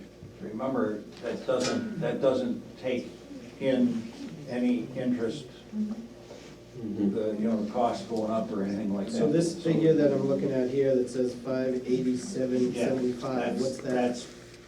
That's, That's what we plan on, and as it takes in inflation each year, so as it rolls over into this sheet, you'll see that inflation show up. But the number that they have been using is 575. 575, okay. Thank you.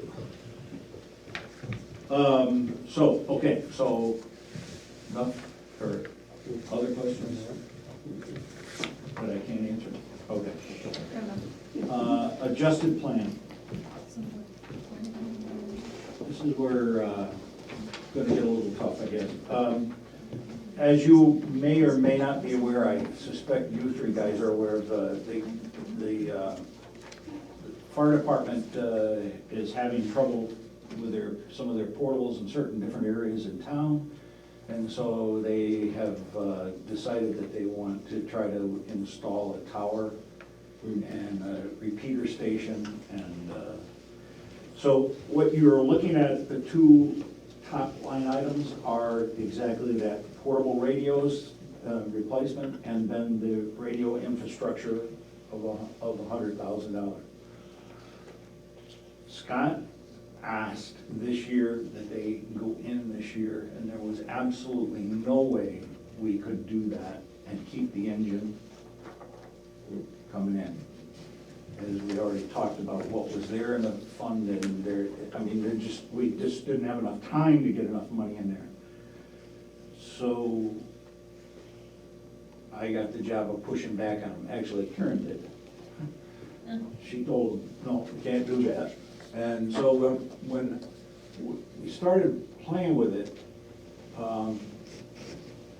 the question I had for Scott is, what's your priority? And the engine was obviously the number one. So I did 12 different scenarios, moving it here, moving it there, adding dollars in, taking, it was a disaster when we got it. But what we've wound up doing, in the plan that you are getting tonight, is we have staggered those, which may not be the right thing to do, but he needs that infrastructure before he can have before he needs the radios, my opinion. And so what we did is we said, okay, if we separate it 1 year, put the tower in, and then come back with the radios, we could do that, and we moved it out to 26 and 27, and it worked. I had to do some other things to make it work too, but for the radios, that's the piece that I want you to understand. So what you have there in the plan is the radio infrastructure at 2026 and the radios at 2027. Now, since the time that we put this plan together, I understand that there's been dialogue about leasing, using somebody else's towers, I was those gonna kinds say, of things, and that's If you can great. rent tower space, I'm just saying, it is an option, as you Yeah. say. It's an option to go out and lease tower space or rent tower space. Are there leasable tower space where we need them? Well, that's part of it. Yeah. So he's off doing that, I understand. So all I want you to know is the plan is not settled in that area, but if we can accept it as being out of this year, we'll make it. Right, 'cause just so you guys know, this has to be adopted by the planning board. So this was adopted back in the beginning of November by the planning board. So that's the statute requires the planning board to adopt it before it comes here. So when we adopted this the planning board adopted this, the leasing wasn't ironed out or anything like that. So the plan was adopted to what we do at that time. But what was adopted is, yes, we just need a tower. It's just a plan. Right, I mean, that's what was adopted. So the question is, you know, it's not easy to just go out and build a tower. You gotta get some permissions that make it extremely difficult, but leasing space on a tower is It's just doable. as difficult because they don't reply to our reaching out to them. So if I can jump in. Yep. I was hoping you would. When we discussed this with the planning board, I had to go out of country right after we had our quick first meeting. And then I was out for surgery for a month. So we haven't really discussed in detail everything that we're looking to do. That's always a placeholder before we could move along. I've got new information. I've been working with Julie, and something that I'm gonna try and propose this year is that we do a lease-to-own program for the portable radios. So there's the two separate things, the portables and then the infrastructure, the towers. So we have all that money, we have all the paperwork figured out for the financing. We're just trying to figure out which one we're looking at to work as a warrant article to propose that. The second thing is the radio infrastructure, the tower. This is something that when we became a group with Madbury Fire and Barrington Fire years ago that we've discussed before in these meetings, something that the town of Lee was gonna do, the fire department agreed to do, was to do a tower and to put a repeater up to help the system in general. That greatly, that services us, it doesn't benefit Barrington really, it kinda helps a little bit up Route 4, it has nothing to do with Madbury. UNH Dispatch has upgraded their repeater system on Williamson, so it's kind of the next piece of the puzzle, and it's kind of on us to build this tower or do something. So the other communities have been moving forward, so last year I requested money to go in towards something of the equipment fund so that we could look at this project, because we do have a lot of dead spots. In doing so, we've sat down with the radio companies and tried to figure out how much money this is gonna cost the town.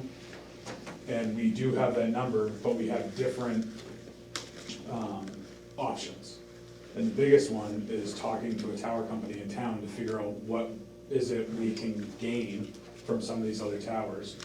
And we've been reaching out to the company that owns the tower across from the racetrack for over a year now. And somebody found some contact information for me, and we've reached out to them, and they did email me back saying that they would forward it along to the next person. But that's gonna greatly reduce our costs if they assist us. The price that we have now for the $100,000 is to build the tower, is for the radio equipment, is for a generator, and for outbuilding to house all this stuff. Potentially, we could use their tower, their generator, and their building, and we just gotta buy the radio equipment that's not $100,000, so. Okay, so they're gonna own the tower? Yep, they already have it, it's already there. Perfect. It's the tower that's down there now, So do so. we know how If- much it is to lease from them? If they let us. Right, That's where we're at now. we're you don't know how trying. much, okay. So as a placeholder, we've been trying to work towards a way to do something. So if they come back and they say, nope, then at least we already have a plan for the future, because I feel like we're already 5 years behind as is, trying to work on this. To go along with this, we have had discussions with Stratford County to see their plans. All of the fire chiefs and all the police chiefs got together, and we all met with the county commissioners in regards to this. They want to move forward, such as the same way Rockingham County has, and they're trying to bring in a lot of people. The infrastructure is not there right now with Stratford County to bring all the fire departments in. They don't have a frequency as of yet, and we'd have to do some talking with other communities to see if we can use their frequency, because we don't have one to bring. But the biggest thing is the tower. We need this repeater no matter what. Stratford County, the commissioners haven't said yes to anything, but in talking in these meetings, they're saying if a repeater could help multiple communities, they would potentially put money towards it. But if it only really affects one community, where we're on the far end of Stratford County, then they're probably not gonna help us.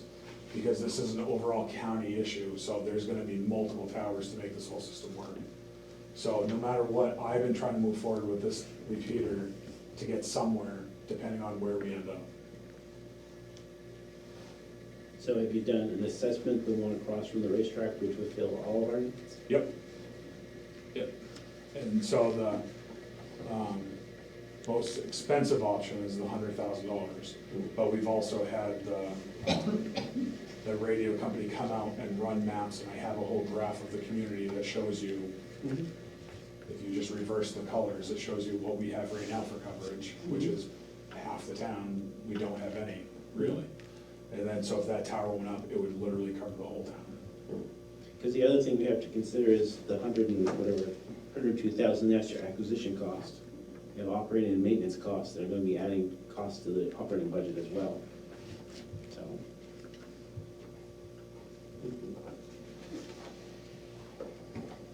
Okay.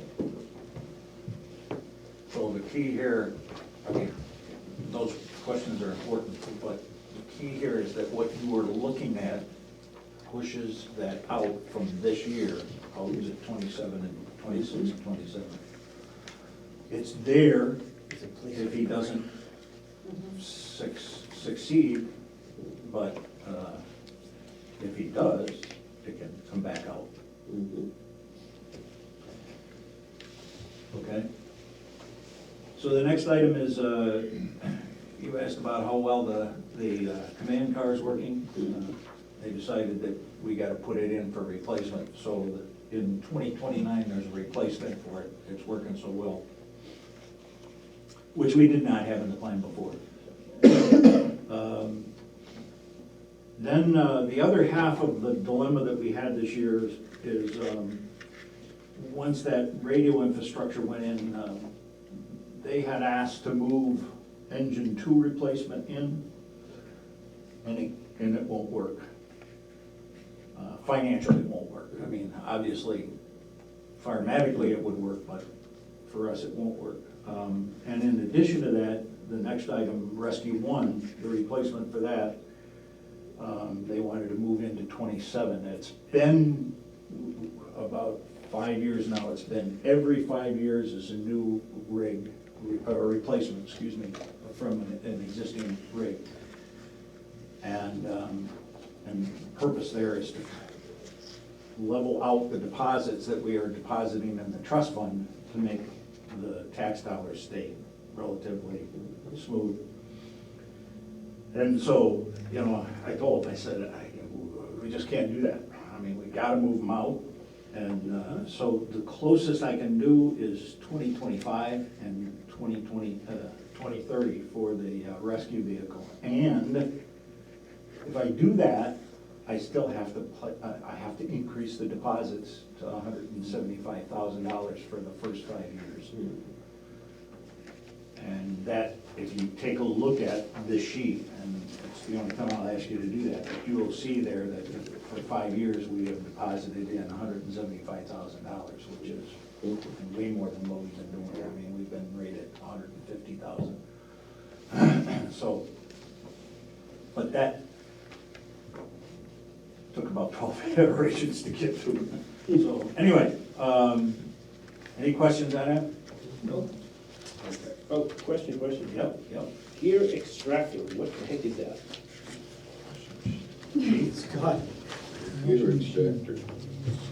It's a fancy word for washer machine. Washing machine. So you put down washing Washing machine, the gear. That's what it's called in the fire service, and that washes all Gear of our gear. extractor. We can't just throw in a homeowner's washer. No, I think. Okay. It's a heavy duty. It's heavy duty. Commercial Yeah. extractor, It's because extract. it extracts all Sounds very powerful, whatever it is. Chemicals. Made by Frigidaire. Frigidaire.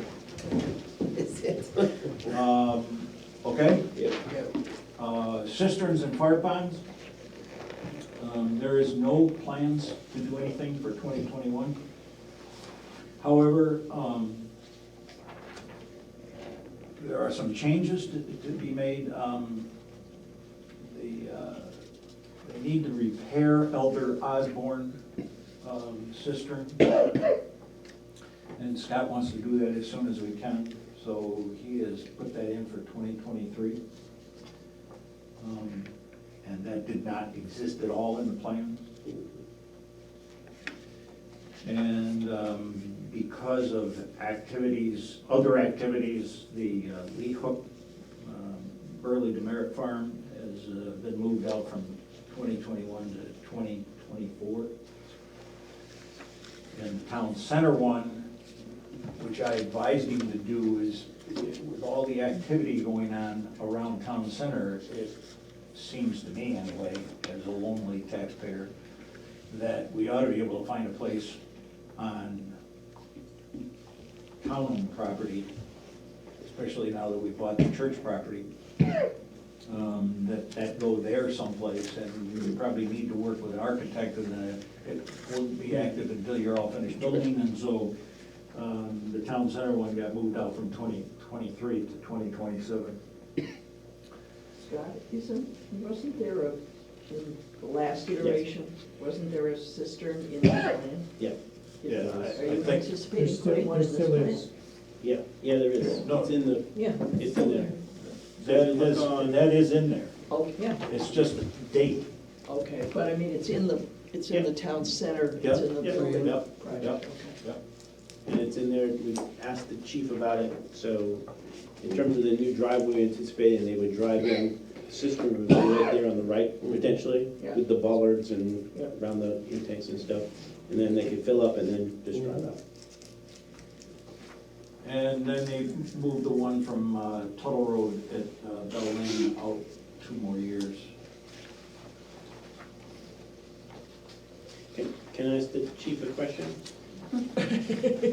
If the municipal office building passes and that all the changes are done in the municipal office building, would you actually wait until 2027 to put in a cistern at No. the center of town?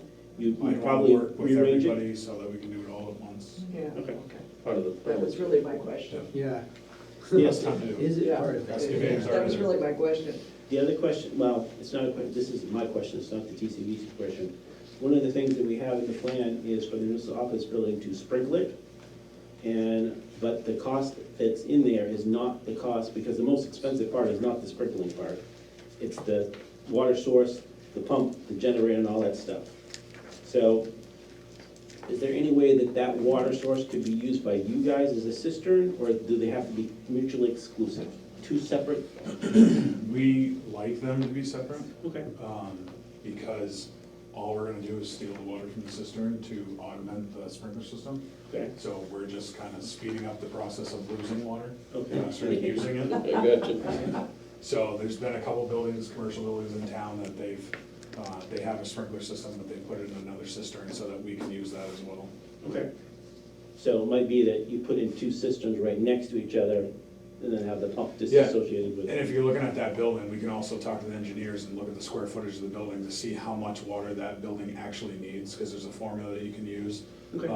They look at how many sprinkler heads that are gonna go off in a fire. Mhm. They calculate that out, and there's a formula with how long as well. So then they can say, oh, well, you only need 1,000 gallons of water for this building for the sprinkler head needs. Mhm. So that's easy enough as just doing a small tank inside the building and then leaving that tank as separate. Okay. A lot of the new houses in town that have been built, a couple of them that have had sprinkler systems, there's just 2 small tanks in the basement, 200-gallon tanks. Wow. You wouldn't even know that they're there. But So you wouldn't need a 30,000 gallon cistern to, okay. can't say that for sure, because I gotta do the math, but Okay. probably not. All right, Probably not for that size. thank you for that information. The swimming pool. Yeah. Where's that? It's frozen. Swimming pool's frozen. Okay. Yeah. Anything else? Transfer station. The plan this year is to replace one of the roll-offs, number 49.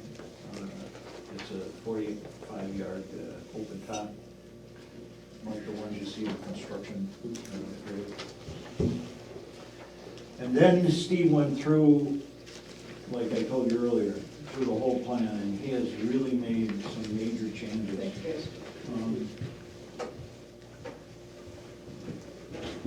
Personally, I kind of felt that it was overloaded before, but I didn't realize it was so much.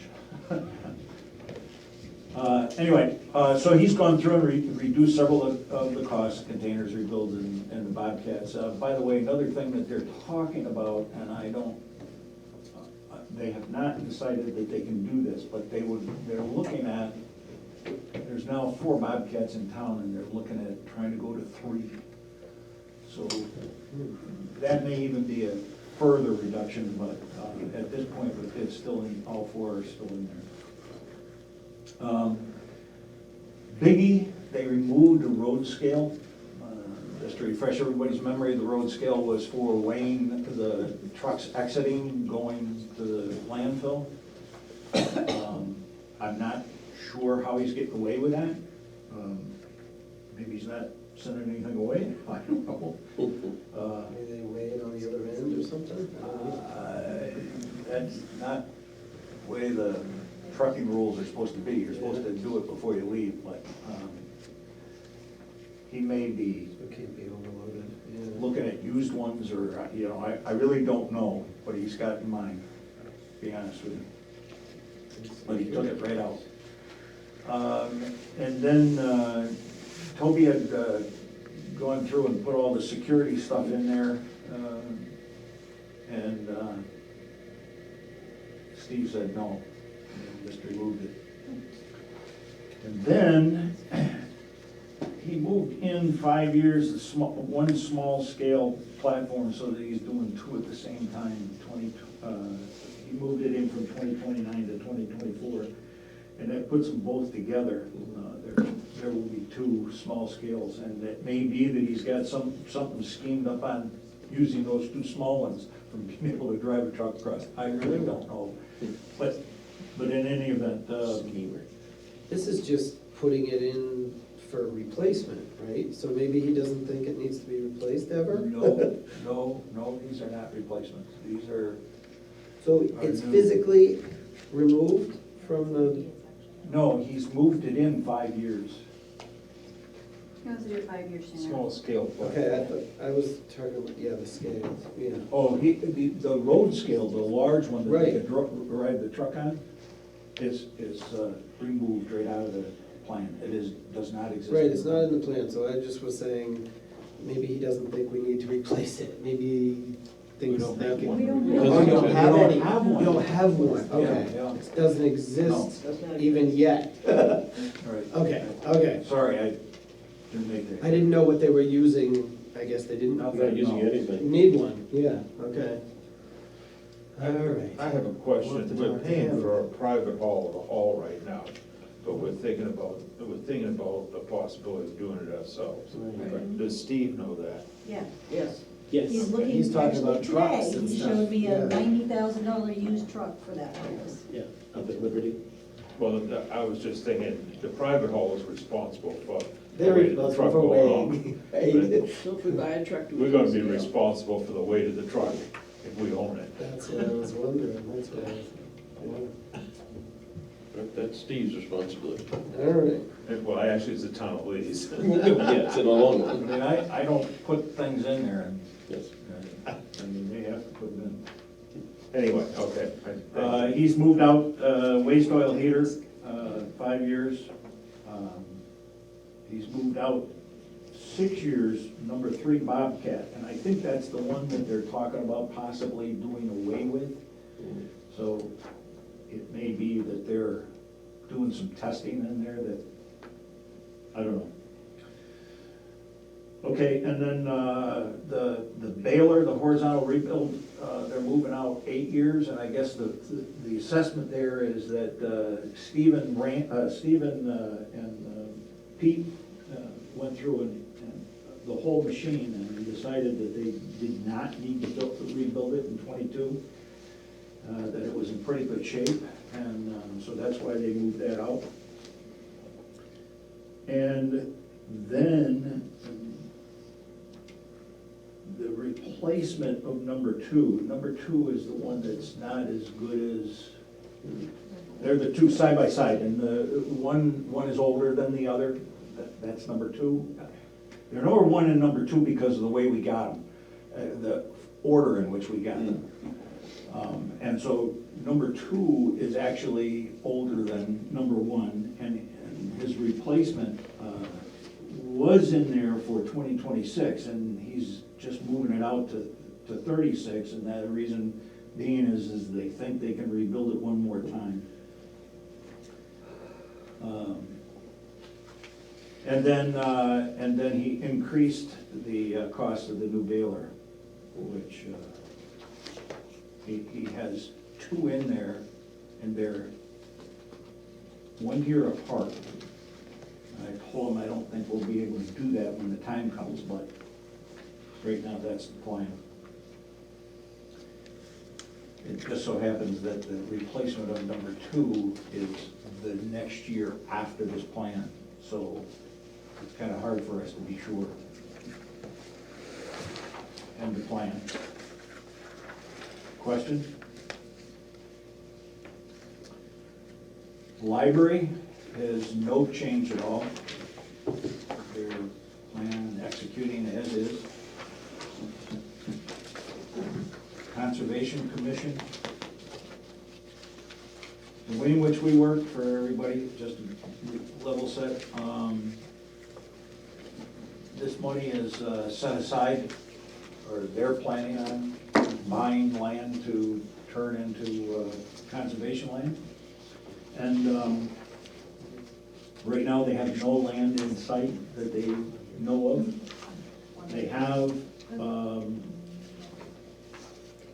$250,000 essentially in the plan now. So they feel that's sufficient for now. What happens is another movement. Each year, if there's nothing on the horizon, we move it out, and then we don't deposit any money in there. It just stays at the 250. So this plan is kind of just kind of moving along and doesn't change until such time as they find some possible land that they can go after.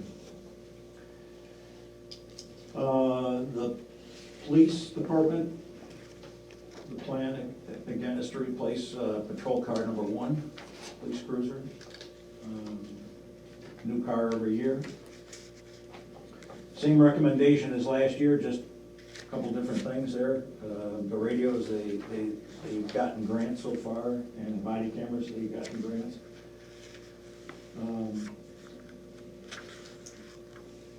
And I guess, from what I understand, is that they're planning on doing the special computers, the tough book ones in their operating budget.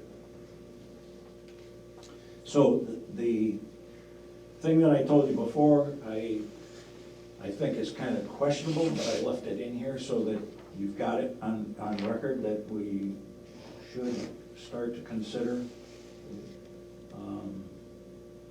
doing a trust fund for them. And remind you that we're not living to that capital policy. Although now, the special duty fund gets built up to the point where it can fund vehicles. Yeah. That's true, that's true. I don't have visibility of that at this moment.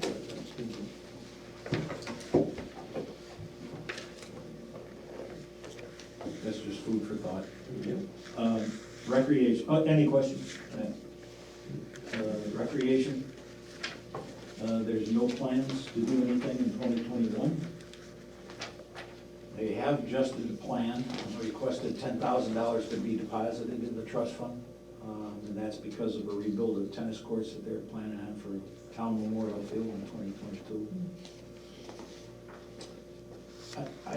I just want to point out one thing to the selectmen, and that's that at the end of 2023, their plan right now is some, a little more landscaping and some field improvements on Stevens Field. Once that's finished, that goes away, everything goes away. I personally don't think that's the right thing, but that's just me. You know, it's like everything else in this place, things keep going on, and with no plan there's no way that we can plan for it and recommend trust fund deposits or anything else.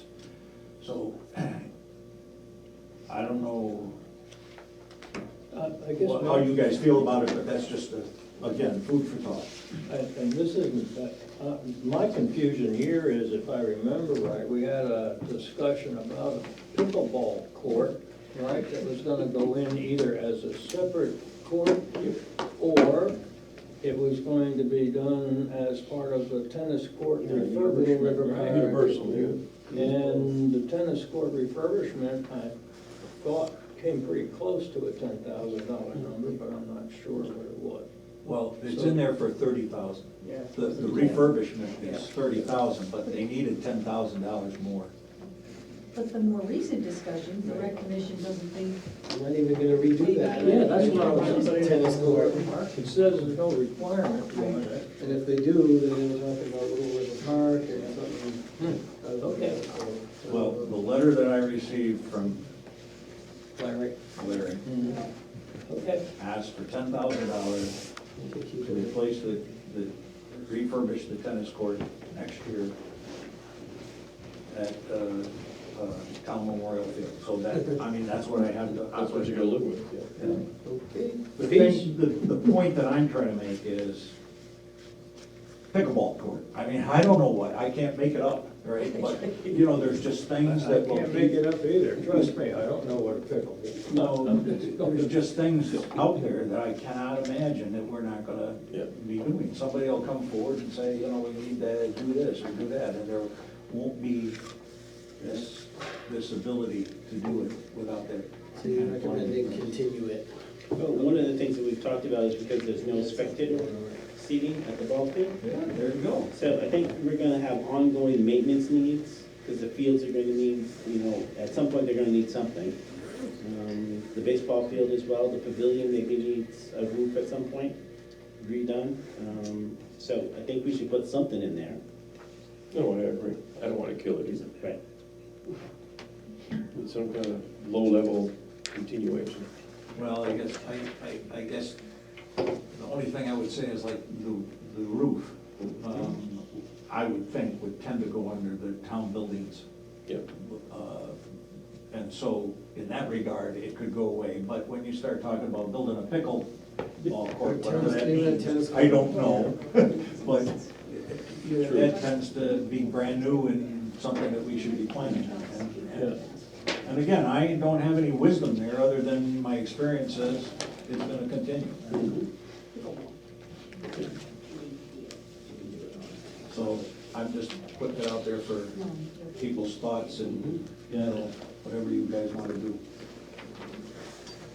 Town buildings, the plan for this year is a new furnace in Town Hall, new furnace in Town Hall Annex, a new sand and salt shed, and a highway department. Now, the top two, I think last year, correct me if I'm wrong, Karen, but last year it was to go, we were going to put in the furnaces, right? Correct, we just keep moving them out because we're not gonna put them in And we keep until we. moving it out, so, and I think if the you know, the new concept for a town center or whatever goes, then that probably all changes this, but just that's what the plan is, and I mean, For example, the town hall, wouldn't that be part of like refurbishing the town hall? Right, and we're not gonna replace them until they break. Okay. Yeah, Yeah. you know, so I don't wanna panic anybody when you look at it, because it's not gonna match, but that's the plan. And until I get any words different, I don't feel the authority to challenge that. Sand and salt shed is a different issue. That's a new building. Bedtime? Is that editorial comment? Adjusting the plan. Tinkerbell, yeah. That's the regular alarm. Sand machine. There's repainting in the inside the library. It got moved from 20 to 22, and the roof on Town Hall Annex from 22 to Didn't we just change the roof? Right, that's why it was moved Yeah, from that's why 22 to it's 38, all right. because it was in there to be done in 22, but we had a big old leak. Big old, Having it, Karen may or may not have caused. Karen got mad because her sandwich got wet. It was Bill's office. Through the roof. Yeah, I'm like, enough of Bill's this. office. This is enough, people. Okay, and then there's the plan behind it. Summary page, Oh, can I ask a question? Yeah. The furnace for the highway annex, is that the one we just replaced? Which one did we just replace, Julie? Transfer Roof? station. Oh, the transfer station is the one that died? Which was after this plan was done. Okay. Transfer station, what? What's that? Oh, the furnace? Oh, okay. Just a couple weeks. So I assume that was updated on the transfer station page? Oh, but it happened afterwards, so you guys will catch it next year. Correct, 100%. well, that won't be on the transfer station. That's Town town buildings. buildings. So, okay, Town buildings is separate all by itself. so whereabouts is it on, It's probably not even in the plan. so, The- can- maintenance- Down at the bottom. Oh, go ahead. The maintenance plan for town buildings is not like crystal clear. crystal clear, it's missing. So can we request that that be put on, so we can capture The these? furnace? Yeah, Sure, so we can capture these as we go along? sure. Thank you. Thank you, Ron, sorry.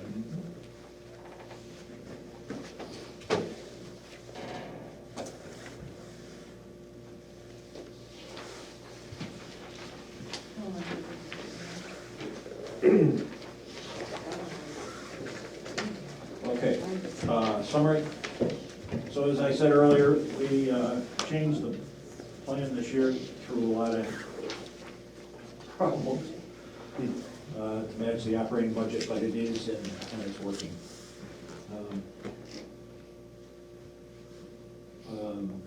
We made significant changes for the fire department request in the CIP.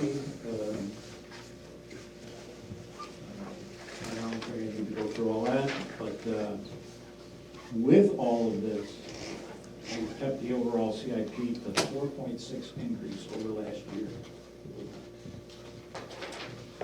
And the last page is a copy of the 15-year plan, so you can kind of see what all of them are.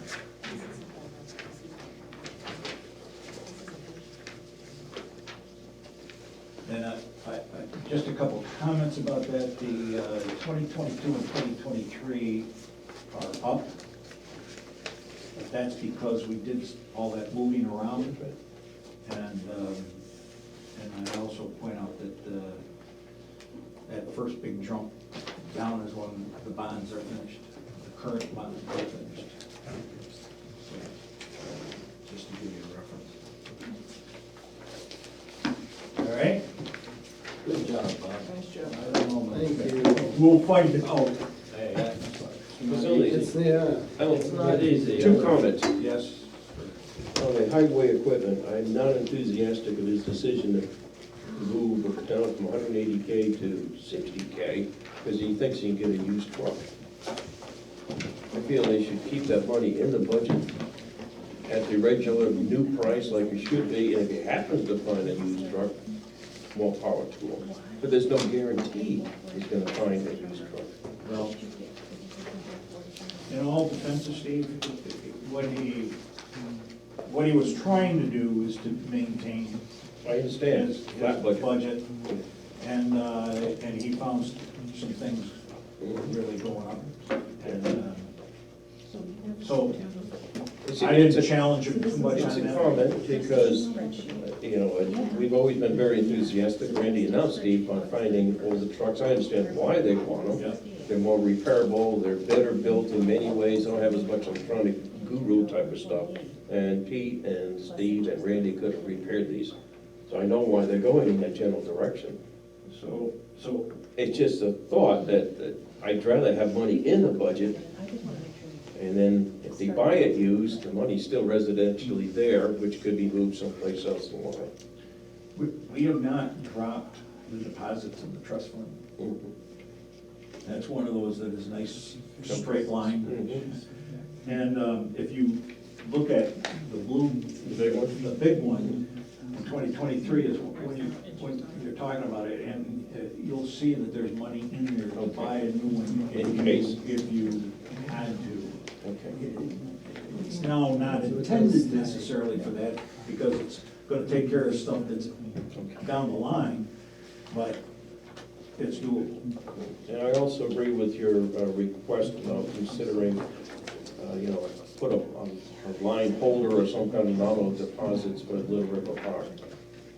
In that sense, there's always capital improvements that might occur down the road. I mean, even if we had to just make some things up to kind of keep a spot, Yeah, like a new slot in parking lot, there, and right. I don't know what the right thing to do is, but I just think it's something that we ought to discuss. That's it. Thank you, Bob. Thank you. Everybody else set? Very Thank nice. you very much. Yeah. Don't pick me halfway up. Well, he just got up, don't make him All right, sit back, I make a motion to. back over, I gotta turn it back over to Scott. Let me right? listen for a minute. I make a motion to adjourn the ABC meeting and turn it back to the selectmen. All right, I didn't know we had to make the motion, but that's Well, you good. did. Well, technically, you're supposed to. Okay. So who in the ABC's gonna second that motion? Oh, second it, please. Aye, Who's gonna vote for that motion? back to Scott. Just remember, tomorrow night is our meeting at 7 o'clock, so we have to finalize our recommendations to the select board at that particular time. Do we have all the